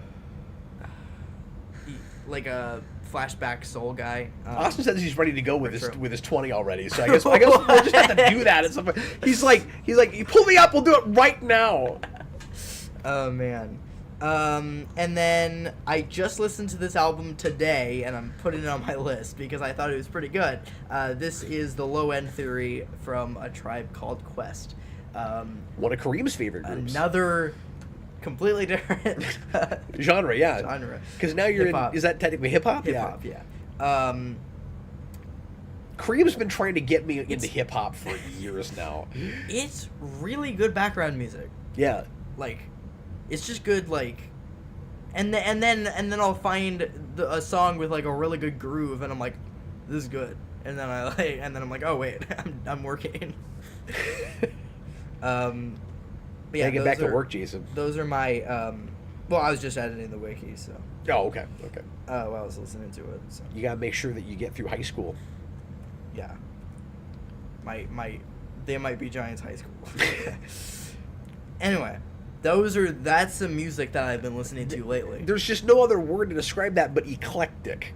Yes. Well, thanks for delivering those, Jason, and hopefully people check out a few of those. Yeah. And let Jason know in a future show if you listened to one of those albums and if you enjoyed it or didn't. And now it's time for lots more Q&A.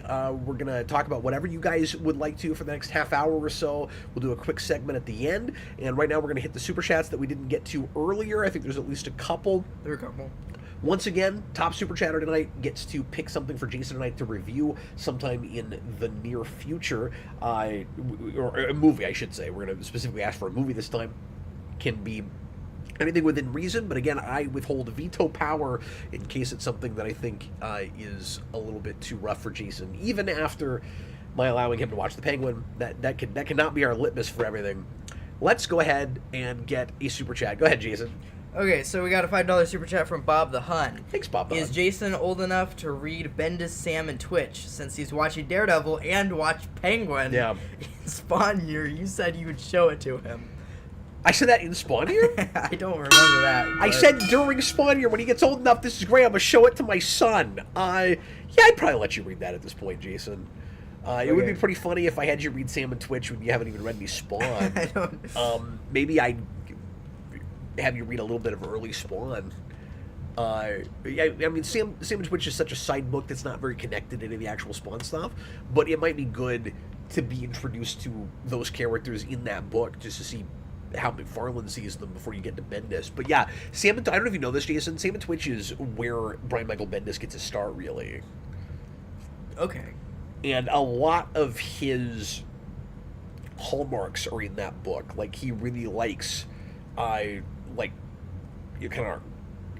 of street level, hard boiled type stuff. He's not a big villain guy. He writes pretty long form. That book is a lot more archy and streamlined than a lot of what he does later, so it's not as decompressed. That's the one thing that he's kind of notorious for, that book is not necessarily establishing, at least as much. But there is some slow burn stuff that happens in the background. But I would be curious to know what you think of the kind of surreal art in that book, because it's real amorphous and it's weird and hard to tell what's happening sometimes. But it's beyond sketchy. Okay.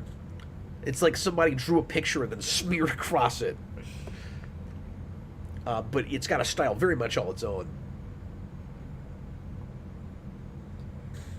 Bob the Hun, you said you would show him when he's older, but won't have enough space to type that part. Sure, fair enough. Yeah, I didn't remember saying that.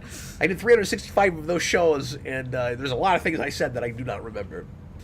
You know what I need to do, though, Jason? I need to go back and play you the Team G episode of Spawn here. Have you ever watched that? No, I don't think. Do you know about this? I don't think. I did. Remind me. We'll look at it after this because it's not very long. Okay. If you can remember what day it is. I'll find it. Well, it'll be easy to find. Because I put They Might Be Giants in the description, so I can find it that way. Oh. But I did an episode where, and of course this is self-indulgent of me, so a lot of people had no idea what I was doing. I just thought it was a normal episode.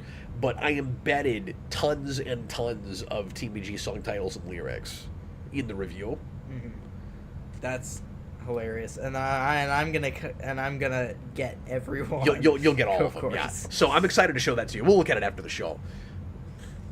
Anyway, Bob the Hunt says he left 2 super chats. I'm sure Jason's on that. I'm sure he's on it. I don't know what Jason's doing right now, but no, dang it. We'll be back to your questions here in just a moment. I'm sorry. Okay. Dang it. Okay. He's not communicating. I have no idea what's happening here. We want to get more super chats. What's that? We want more super chats. Well, Bob the Hunt said he had one. Yes. Yeah, he has $10. Oh, goodness. Go ahead. Sorry, I didn't know what you meant. I thought you meant we want people to leave more super chats. I was like, we've got some. No. Read them. Do we want me to ask you more super chats? Yeah. Go ahead and do his $10 one, and then if you've got any pre-written, we can go ahead and hit those, sprinkle those in. Sure. Yeah. Okay, he has a $10 super chat. I like the idea that you have 2 continuities at the same time. A main one for the fanboys like us that keeps going forever, and an alternate ultimate style one that restarts every 10 or 15 years. Okay, I'm sorry. I got distracted by something. Would you read that one more time? I like the idea that yes. you have 2 continuities at the same time. A main one for the fanboys like us that keeps going forever, and an alternate ultimate style that restarts every 10 or 15 years.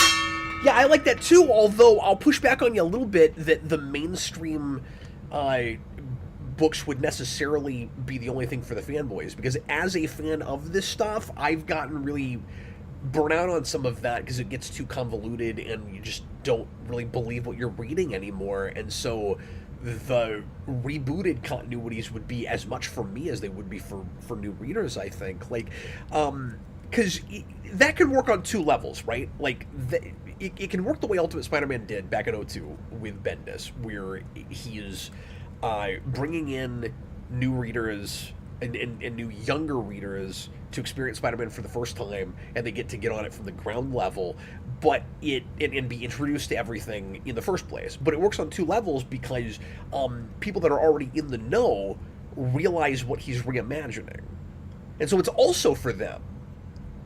And it's fun to go, here's this new reworked version of this thing, and if you're already familiar with it, then you can make guesses as to where it might go, if it goes its own way, or if it's building toward something that happens with that character in the original comics. For instance, when you've got Gwen Stacy in a book, you go, okay, when is she gonna die? But if you're when is she gonna die and then get resurrected as a mercenary with gigantic muscular arms? No. But a reader, a kid that's never read Spider-Man is going to be completely shocked no matter how she's killed when she's killed, right? But somebody that has that is already initiated is going to appreciate this on a different level because they're waiting for that to happen. You see what I'm saying? So it's also for the fanboys. Yeah, I like, and I will also push back on. I think at this point, it's all so convoluted, and the crisis thing only works so many times, and it has not been working lately. That I actually don't think we need the main continuity to keep going. I think it would be better to, or maybe I agree, have a new continuity that lasts a little longer than 10 years. And have something else that's allowed to reboot some, but I would prefer just, like, completely start over when it looks like you're running out of fumes, and when you can tell that, or running on fumes, when you can tell that's happening, give it a proper ending. and then just start over. You don't have to reboot out of original continuity or anything. I'm sorry, I talked over you. No, that's pretty much what I was gonna say. So, yeah, I think it's a good idea to do like a different universe just to be fun, right? But I also don't think it should go too far. Like, there's so many. Like, I don't like the idea of the multiverse. Like, I do and I don't. I don't like how forced it is now, and I wish that I'm on two sides of this because I don't really read comics that much, but I do. I'm on two sides of this. One, I do wish that we could spend more time in the main universe, but I also don't really think the main universe is doing much right now. So I don't know. Yeah, I don't need every continuity to be part of a multiverse. We have this obsession with forcing things to be canon that just gets kind of silly and pointless after a while. And if there was ever a novelty for that with me, it's worn off.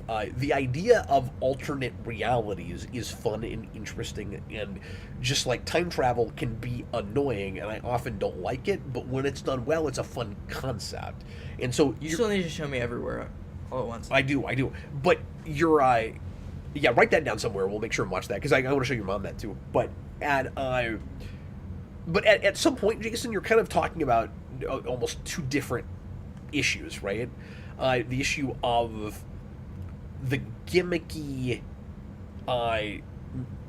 connected universes to make everything canon, and just the idea of alternate realities. Yeah. Which is just a classic science fiction idea that a lot of sci-fi universes have. So it doesn't have to be a cutesy way to connect every version of a thing like Spider-Verse does. It's also just an idea. I mean, it's really just the Twilight Zone if you think about it. Like, that's true. Yeah. In fact, this is a pet peeve of mine. I don't like that multiverse has turned into almost a buzzword. We're almost in a place now where the concept of parallel realities, alternate realities, is only being roped in the idea of the multiverse. And when people hear that, they go, stupid gimmicky way to have 1,000,001 different versions of a character in your thing, or to write yourself out of a hole if you want to be able to like show somebody dying on screen that you can't actually kill off, etc., etc. We need to stop roping these things together. It's kind of, I mean, it doesn't have to be two ideas. You can have a really cool quote-unquote multiverse that actually does interesting things with the many worlds theory and, like, again, classic science fiction ideas and ideas that may actually hold some weight in real science. The possibility that, just like time travel, this string theory and stuff, this could exist. It could be possible. Then it becomes just the science fiction what if statement. What if we had those? You should tell that to the what if writers. Yeah. You should tell them that there's a difference. Yes, because they don't understand that, and they don't come at it from a science fiction place in the first place. Right. And my love of alternate realities, it comes from my experience in history as a science fiction fan. I have even made the mistake of using the word multiverse too much, I guess, because it didn't used to be the stupid buzzword. Mm-hmm. And so again, when people hear multiverse, they hear, irritating comic book gimmick. But I was writing about a multiverse with my first novel years and years before mainstream audiences heard that as this Marvel buzzword. Mm-hmm. And it irritates me. It's just alternate realities. It's a classic science fiction idea.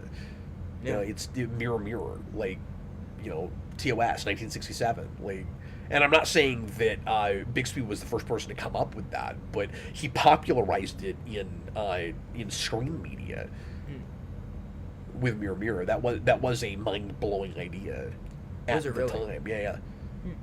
I'm not even saying that's the first screen thing to do it. I don't know that. But that was the big thing that it did help popularize it. Yeah. Okay.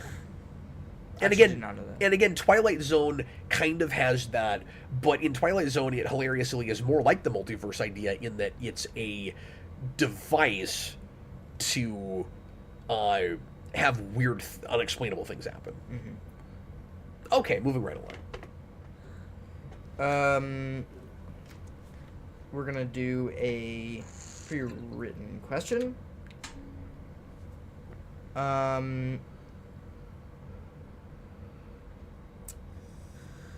Alex Barron, who is the best director who has directed a Batman movie? I feel like this has been maybe asked before. And I'm not saying that in irritation, but I don't remember what I said last time. Maybe it's changed. Yeah, so So I'm just gonna go out and just say Matt Reeves. Yeah, it's so hard pitting up the directors because you've got different guys that are doing different things and have and are at different points in their career when they make their Batman movie, right? So are we just comparing the directors and like their lifetime of work so far? Or Because just their work some on of these are people that have been around a long time that have made a lot of movies. Some of these people are dead. And some of these people are at an earlier point in their career. Right. Matt Reeves might be somewhere in the middle, I guess. But, like, Joel Schumacher has passed away. Yep. Tim Burton is in the latter half of his career. And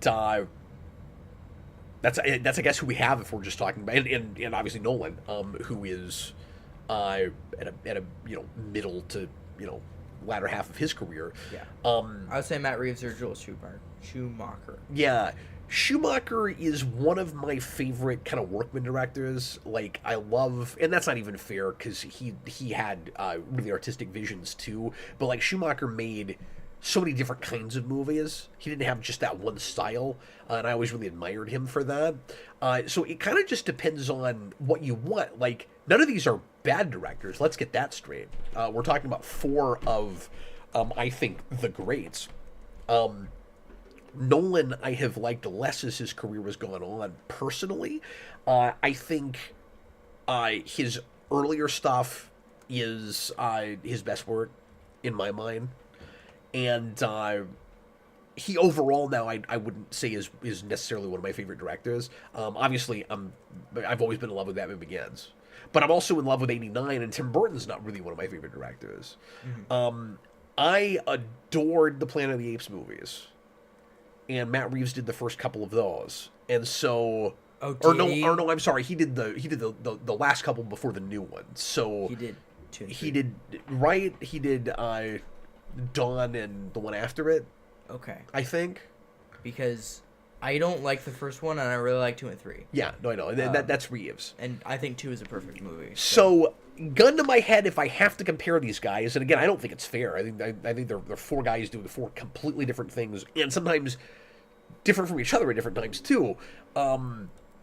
As far as the most consistent track record, it's Matt Reeves. But now, if we're only comparing the movie, like the Batman movies, then that gets weird because you're like, which of these is the best director of just a Batman movie? And that ends up kind of coming down to just what's your favorite of those movies, I guess, and like style and stuff. And then that's tougher. Then I have a hard time not giving it to Burton. Mm-hmm. Just because the visual style of that is my favorite. Yeah. But I also like how Batman Begins and Dark Knight look, for the most part. And I really like how the Batman looks. See, I'm not the biggest... So, this might be a hot take. I do really like Begins and Dark Knight. I'm not the biggest fan of how those are directed. Okay. No, that's fair. And a lot of people agree with you.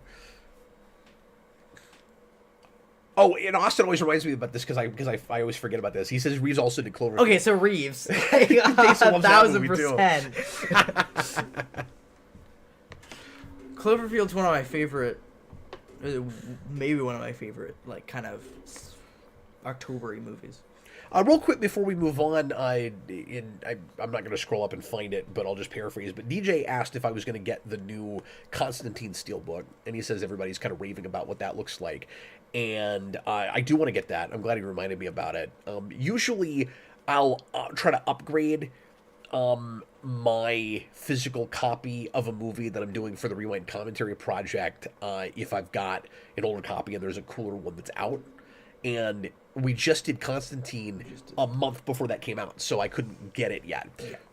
And I forgot to pre-order it. So I will try to get that soon. But yes, that is on my list. So yeah, I'm slowly upgrading stuff. I still have some like bare bones DVDs back here for some things. Yeah. And I'm not going to upgrade everything to 4K. It kind of just depends on what it is, but I want to get to at least Blu-ray with everything at some point. Yeah. Do you even have anything that plays 4K? No, not right now. I didn't even know they're like. And I have some 4Ks, but they usually have a Blu-ray. Okay. We're getting to where they're starting to put them out without that, though. For the longest time, I was like. At some point, I'll have to get a 4K player, but. I thought 4Ks were just Blu-rays, but look better for the longest time. No, you have to get a 4K you have to get player. A 4K player. Yeah. It's such a stupid name. Yeah, it's past HD. It's even more high quality than that. Wow. And I just can't always tell. I don't have the best eyes. I don't see it super well. So it wasn't a priority for me for the longest time. And now it's just about cool releases and special features and things. And so my collection needs some help. I have not prioritized it in a while. A couple of years ago, I did a big project where I went A to Z through all my stuff and showed it off on camera over a few streams. And I got some new stuff and I upgraded some things during that. And while making the movie hilarious, the superhero rewind movie hilariously, I have bought some more recent bad superhero movies. Yeah. Because I needed them for scenes and as props, and I had not been keeping up with the most recent things because everything that was coming out was bad, and so I was like, I'll just get it when it's cheap, and ended up having to buy some stuff. So I'm still not caught up though. Over this last year, some more stuff's come out that I haven't gotten yet, and I don't think did I get a copy of Deadpool and Wolverine? I don't even know if I've bought that yet. I don't think I have. I need to. I also need to go back and make a new list. Yeah. Yours did it too. It keeps. Yeah, it just does that. Yeah, I don't know why. Our YouTube studio keeps crashing on us. I'm not sure why it's doing that.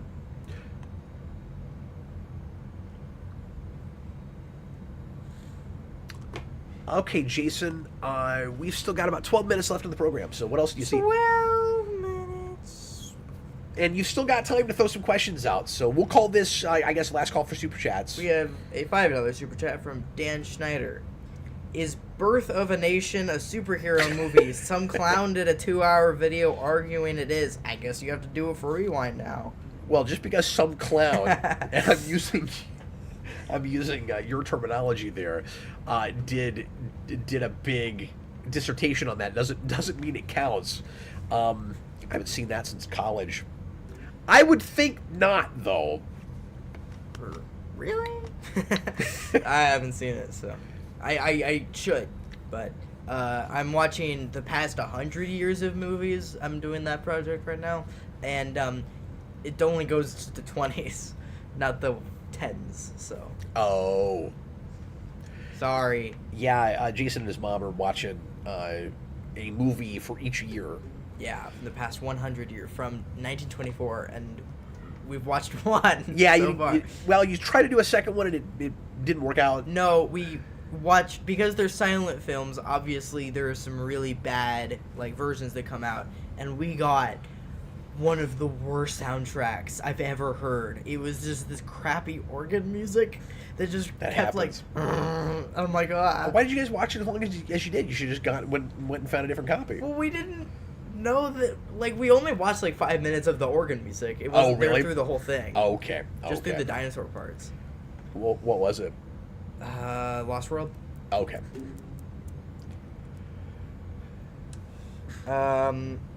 We have question. So yeah, let's answer questions for another 5 minutes, and then we'll do our final segment. Okay. So again, last call for Super Chat. MP asks, what are Cap's top jump the shark moments in Big 2 comics? Good Lord.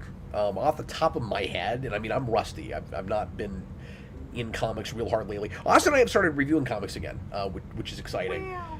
But That's pretty cool. God, I don't like being put on the spot for this. I want some time to think about it. So Big Two, just like, what the heck were you doing? Civil War 2 was a big one for me. As was Secret Empire. All of back in 17. The Nazi Captain America stuff. It was just really poorly written. Oh, really? Yeah, that could have been cool. It was god awful. And then I guess the classic, obvious response for DC is Electric Blue Superman. Mm-hmm. That's one of the big jump the shark moments. And then there was, and then more recent than that anyway, there was, okay, stuff's coming to mind now. There was, of course, a Joker's daughter. Oh good lord. Okay.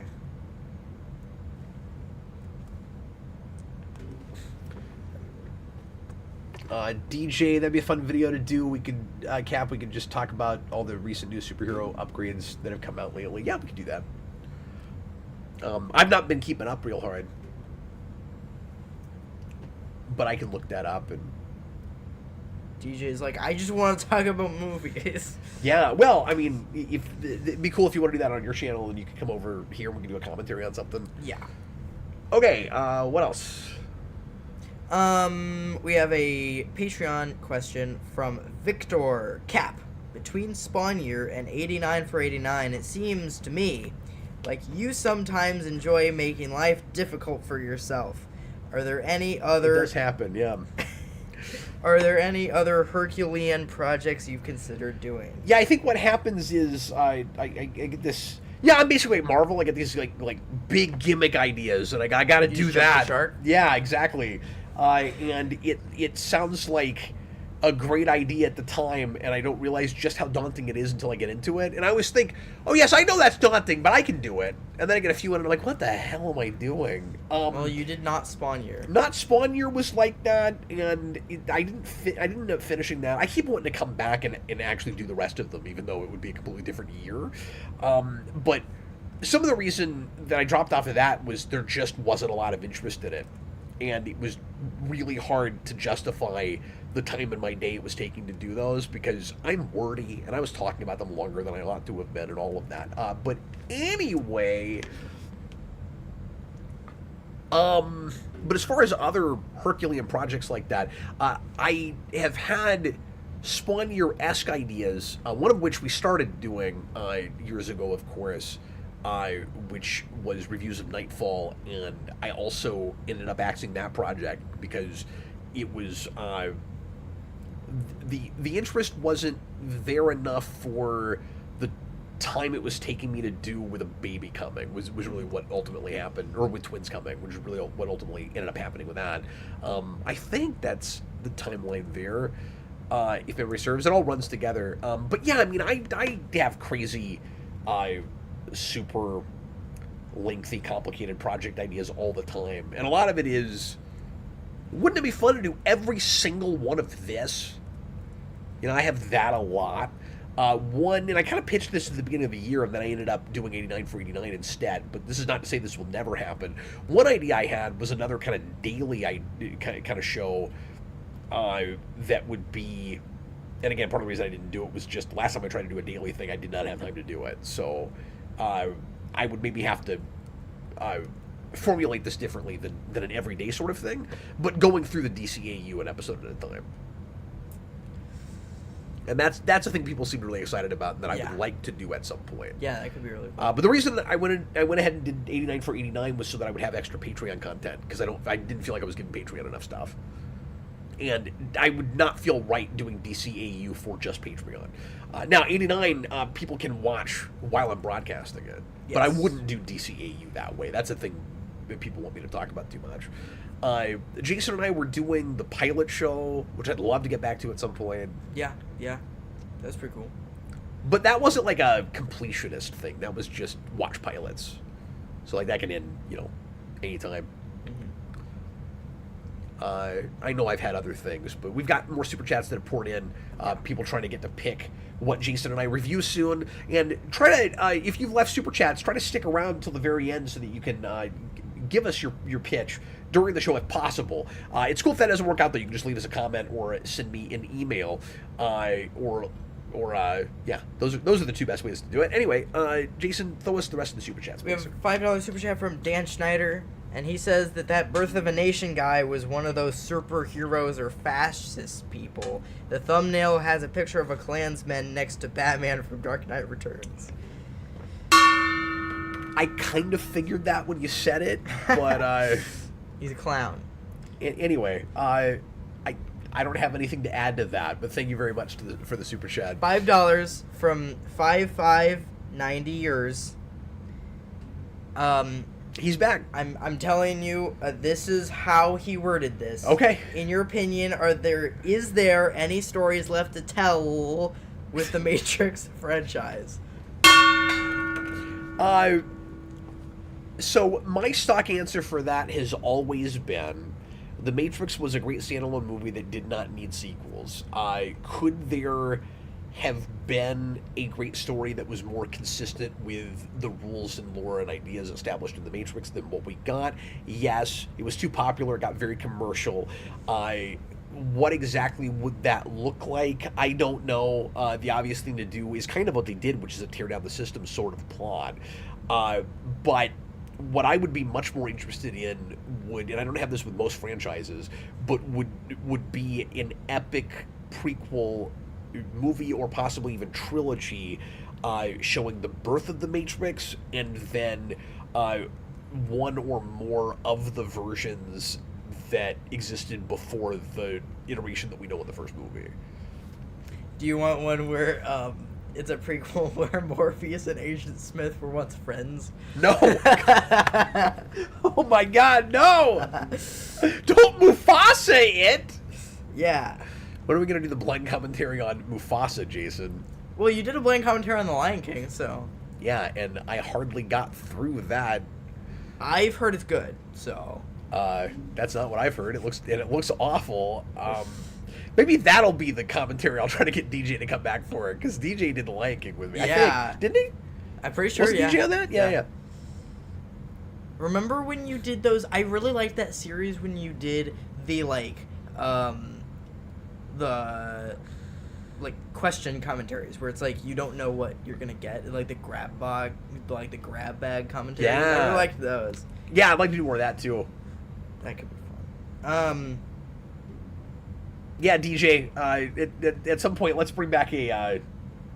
What did we call those? The mystery commentaries. Yeah, the mystery. Something like that. So Austin put in 18 Canadian dollars, which. Thanks, Austin. He thought he put in the more than the top. DJ, unfortunately, yes, it was me. He wanted us to watch Little Shop of Horrors, but unfortunately, 18 Canadian dollars is only $12.65 in US dollars. We got $5 from Bob. Well, now hold on. We got $5 from Bob the Hun. This is not a question, but I'd love to see you play with your universe, the Spawn year / your movie, in other mediums, comics, novels, maybe a video game. I would love to do that too, and I am working on, and I'm just hoping I can get it done in time for the release of the movie. It may have to come out later, I'm not sure yet, but I have started work on a novelization for the movie, for the Superhero Rewind movie.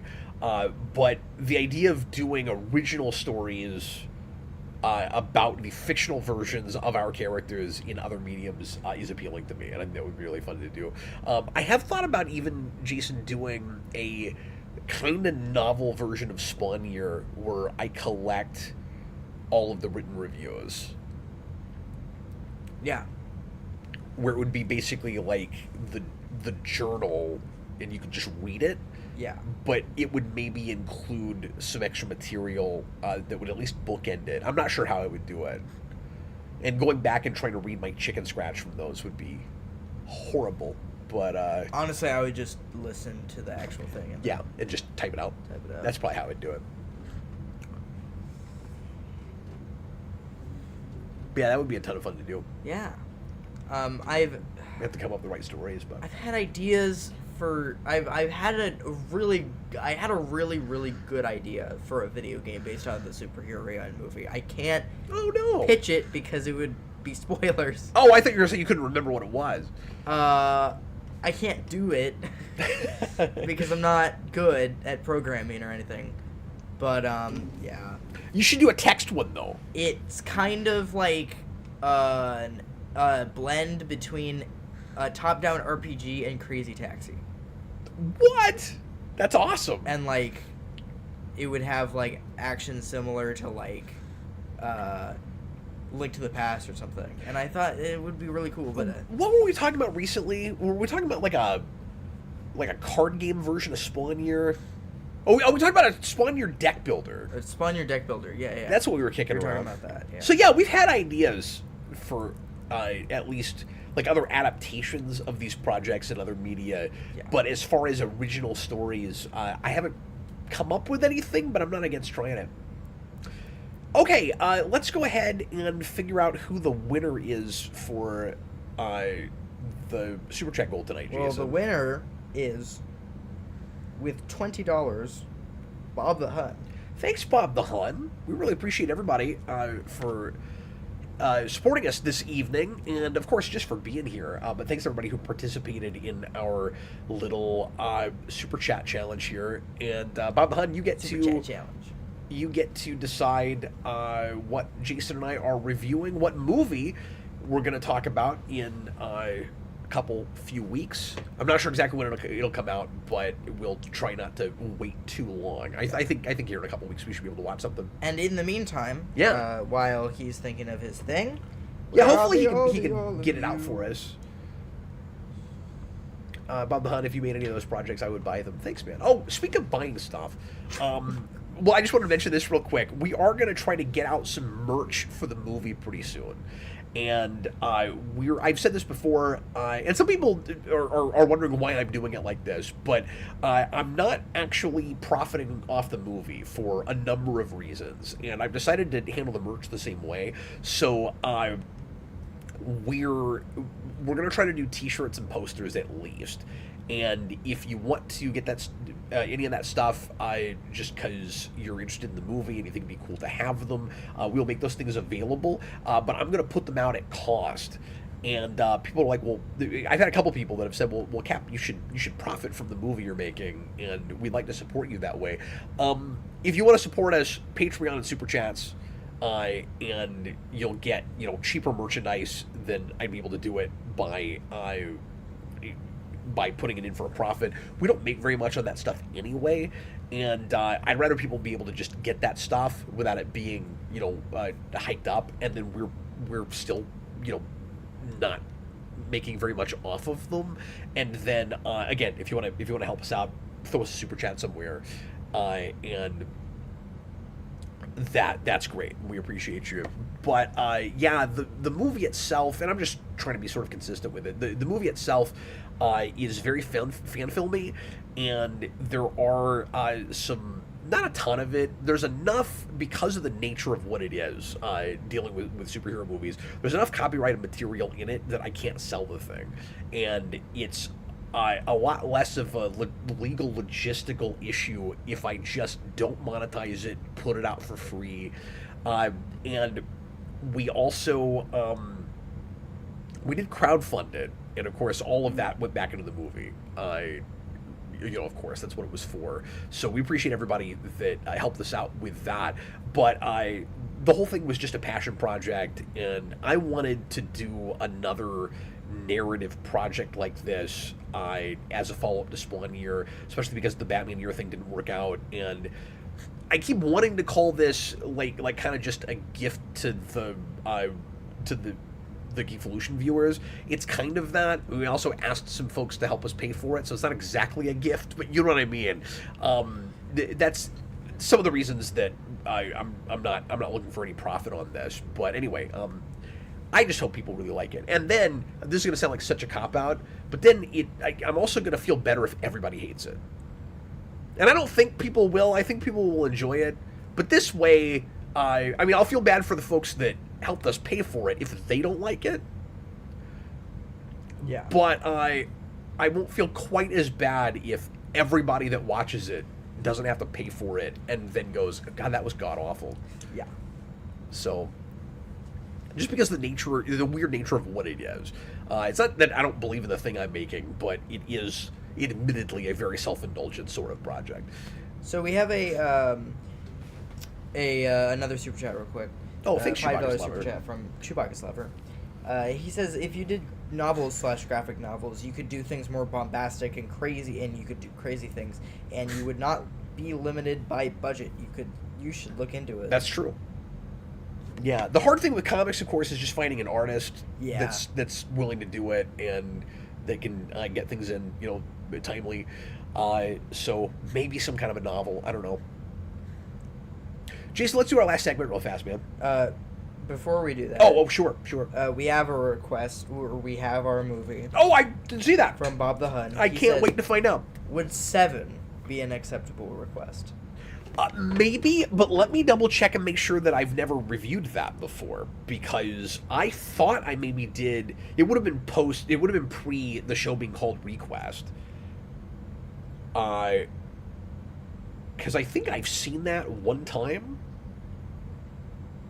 and I might have reviewed it. I don't see it here. Yeah, I think that would be fine. Yeah, it looks like you have not done it. I don't see it.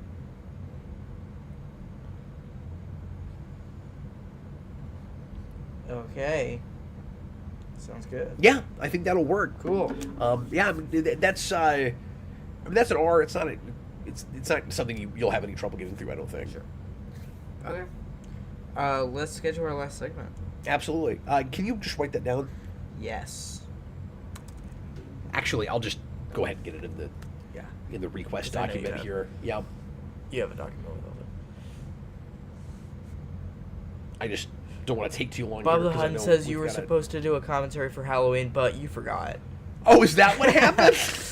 Okay, thanks, Bob the Hun. We'll invite Austin to come in on that with us too then, if that's okay with you. I'm fine with that. Are you sure? No, Austin's not allowed. Well, it's just if you're worried about getting, paved over and you don't get to say very much. Oh, no. Because I would hate for that to happen, but I'll just mute Austin. It's fine. It's fine. Okay, getting this in here. So Bob the Hun, 7. Okay, Jason, go ahead and announce what our last segment is. So our last segment is we're going to give questions to ourselves. Well, not to ourselves, but to each other. To each other. Hi, me. What's your favorite color? Red. Now you know. So we're gonna, because this is a very Q&A centered show, we decided to ask questions to each other. So he has a question for me, and I have a question for him, and who would you like to start? I would like you to start. Okay. So I have a question for you. Can you give me 1 second? Yes.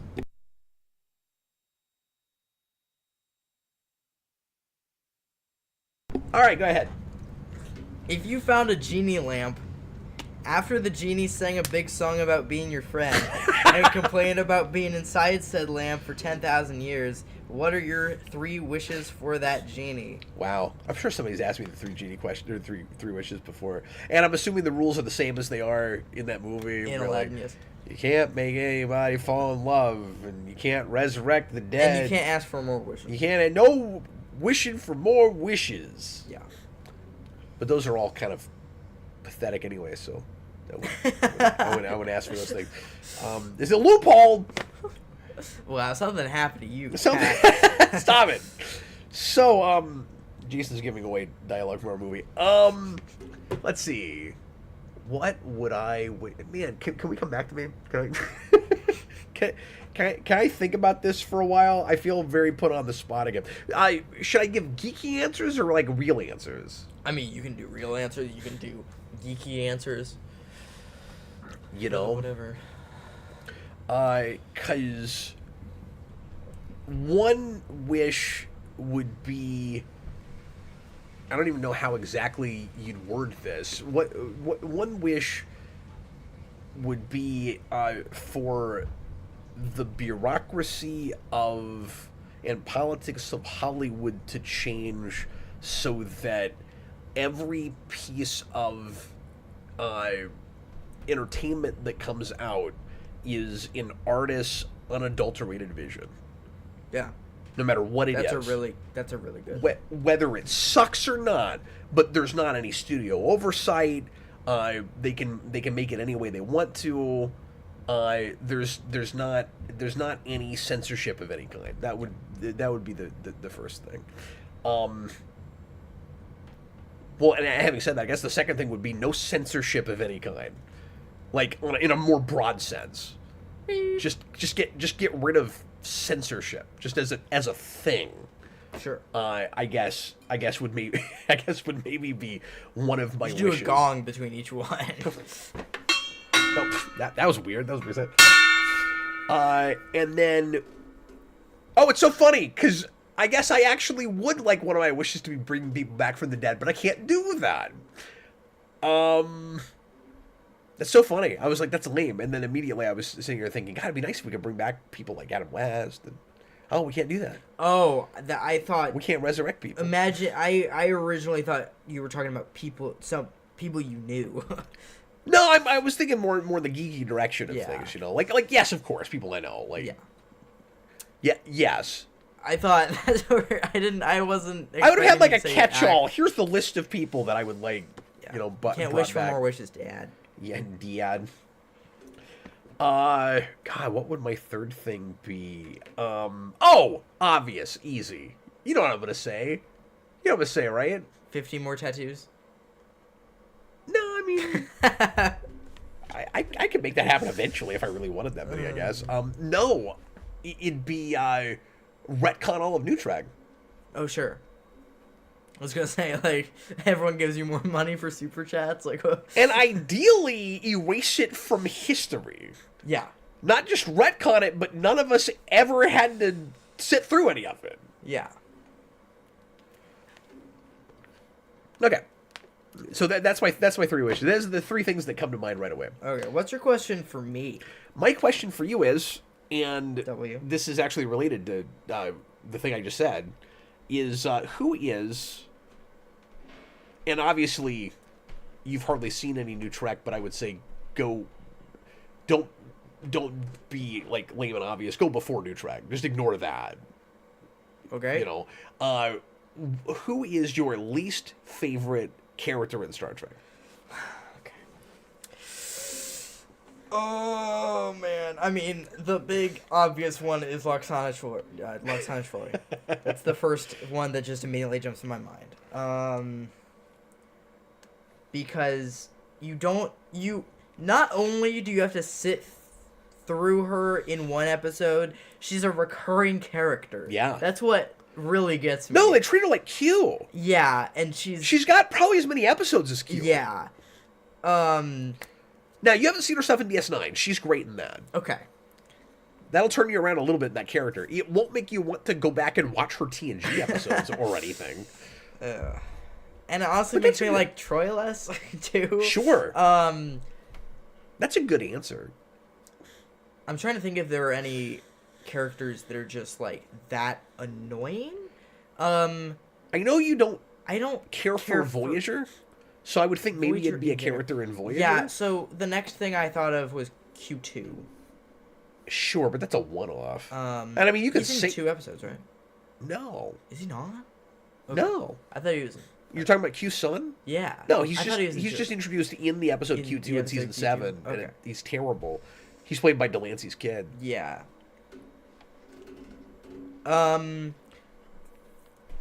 Yeah, I mean, there's no one really in Voyager that I hate. I think it's a good cast. I just don't think there's good writing in it and like good episode ideas. Yeah, I guess I'm gonna have to go with Loxana Troy because I just can't Because the fact that you have to sit through her in multiple episodes, at least in TNG. And there are decent episodes that she's in that I never go back and rewatch because I just don't like her. Yeah. You probably have that. Yeah, me too. That's good. Yeah. Well, everybody, thanks a lot for watching. Hope you enjoyed tonight's edition of The Captain Logan Show. I will be back tomorrow night with a request with Austin. Do you know what we're doing a request on? Yes. We're doing a request tomorrow night on The Fast and the Furious. Oh, no. What? Yep, somebody requested that. Oh, awesome. What'd you think it was? You said you knew. Oh, no. I thought you were talking about the rewind. No, request. Request. And then Friday night... You have too many things called re something. Yeah, that's true. That's true. And then Friday night, Austin and I are going to finally do the long-awaited... I'm saying that facetiously. Superhero rewind commentary on the Toxic Avenger, the original Toxic Avenger. So, the original. Come in and watch that as well. Well, yeah, because it had 3 sequels and a remake that's coming out this year. Oh, I thought it only had 2 sequels. No, there are 4 of those. Wow. And a 5th on the way. Oh boy, that's gonna be the best. It might. It's got a crazy cast. I do not know anything about Seven, Bob the Hun. Yeah, and I won't tell him anything. Seven and I don't remember much about. I want to say I've seen that once. Maybe I haven't. I can't even remember now. So I don't know. I'll jog my memory. Anyway, appreciate you guys. Thanks a lot for watching, and we will see you again real soon. I was Captain Logan, and I was Jason. Appreciate you guys. Bye, everybody. I wanna take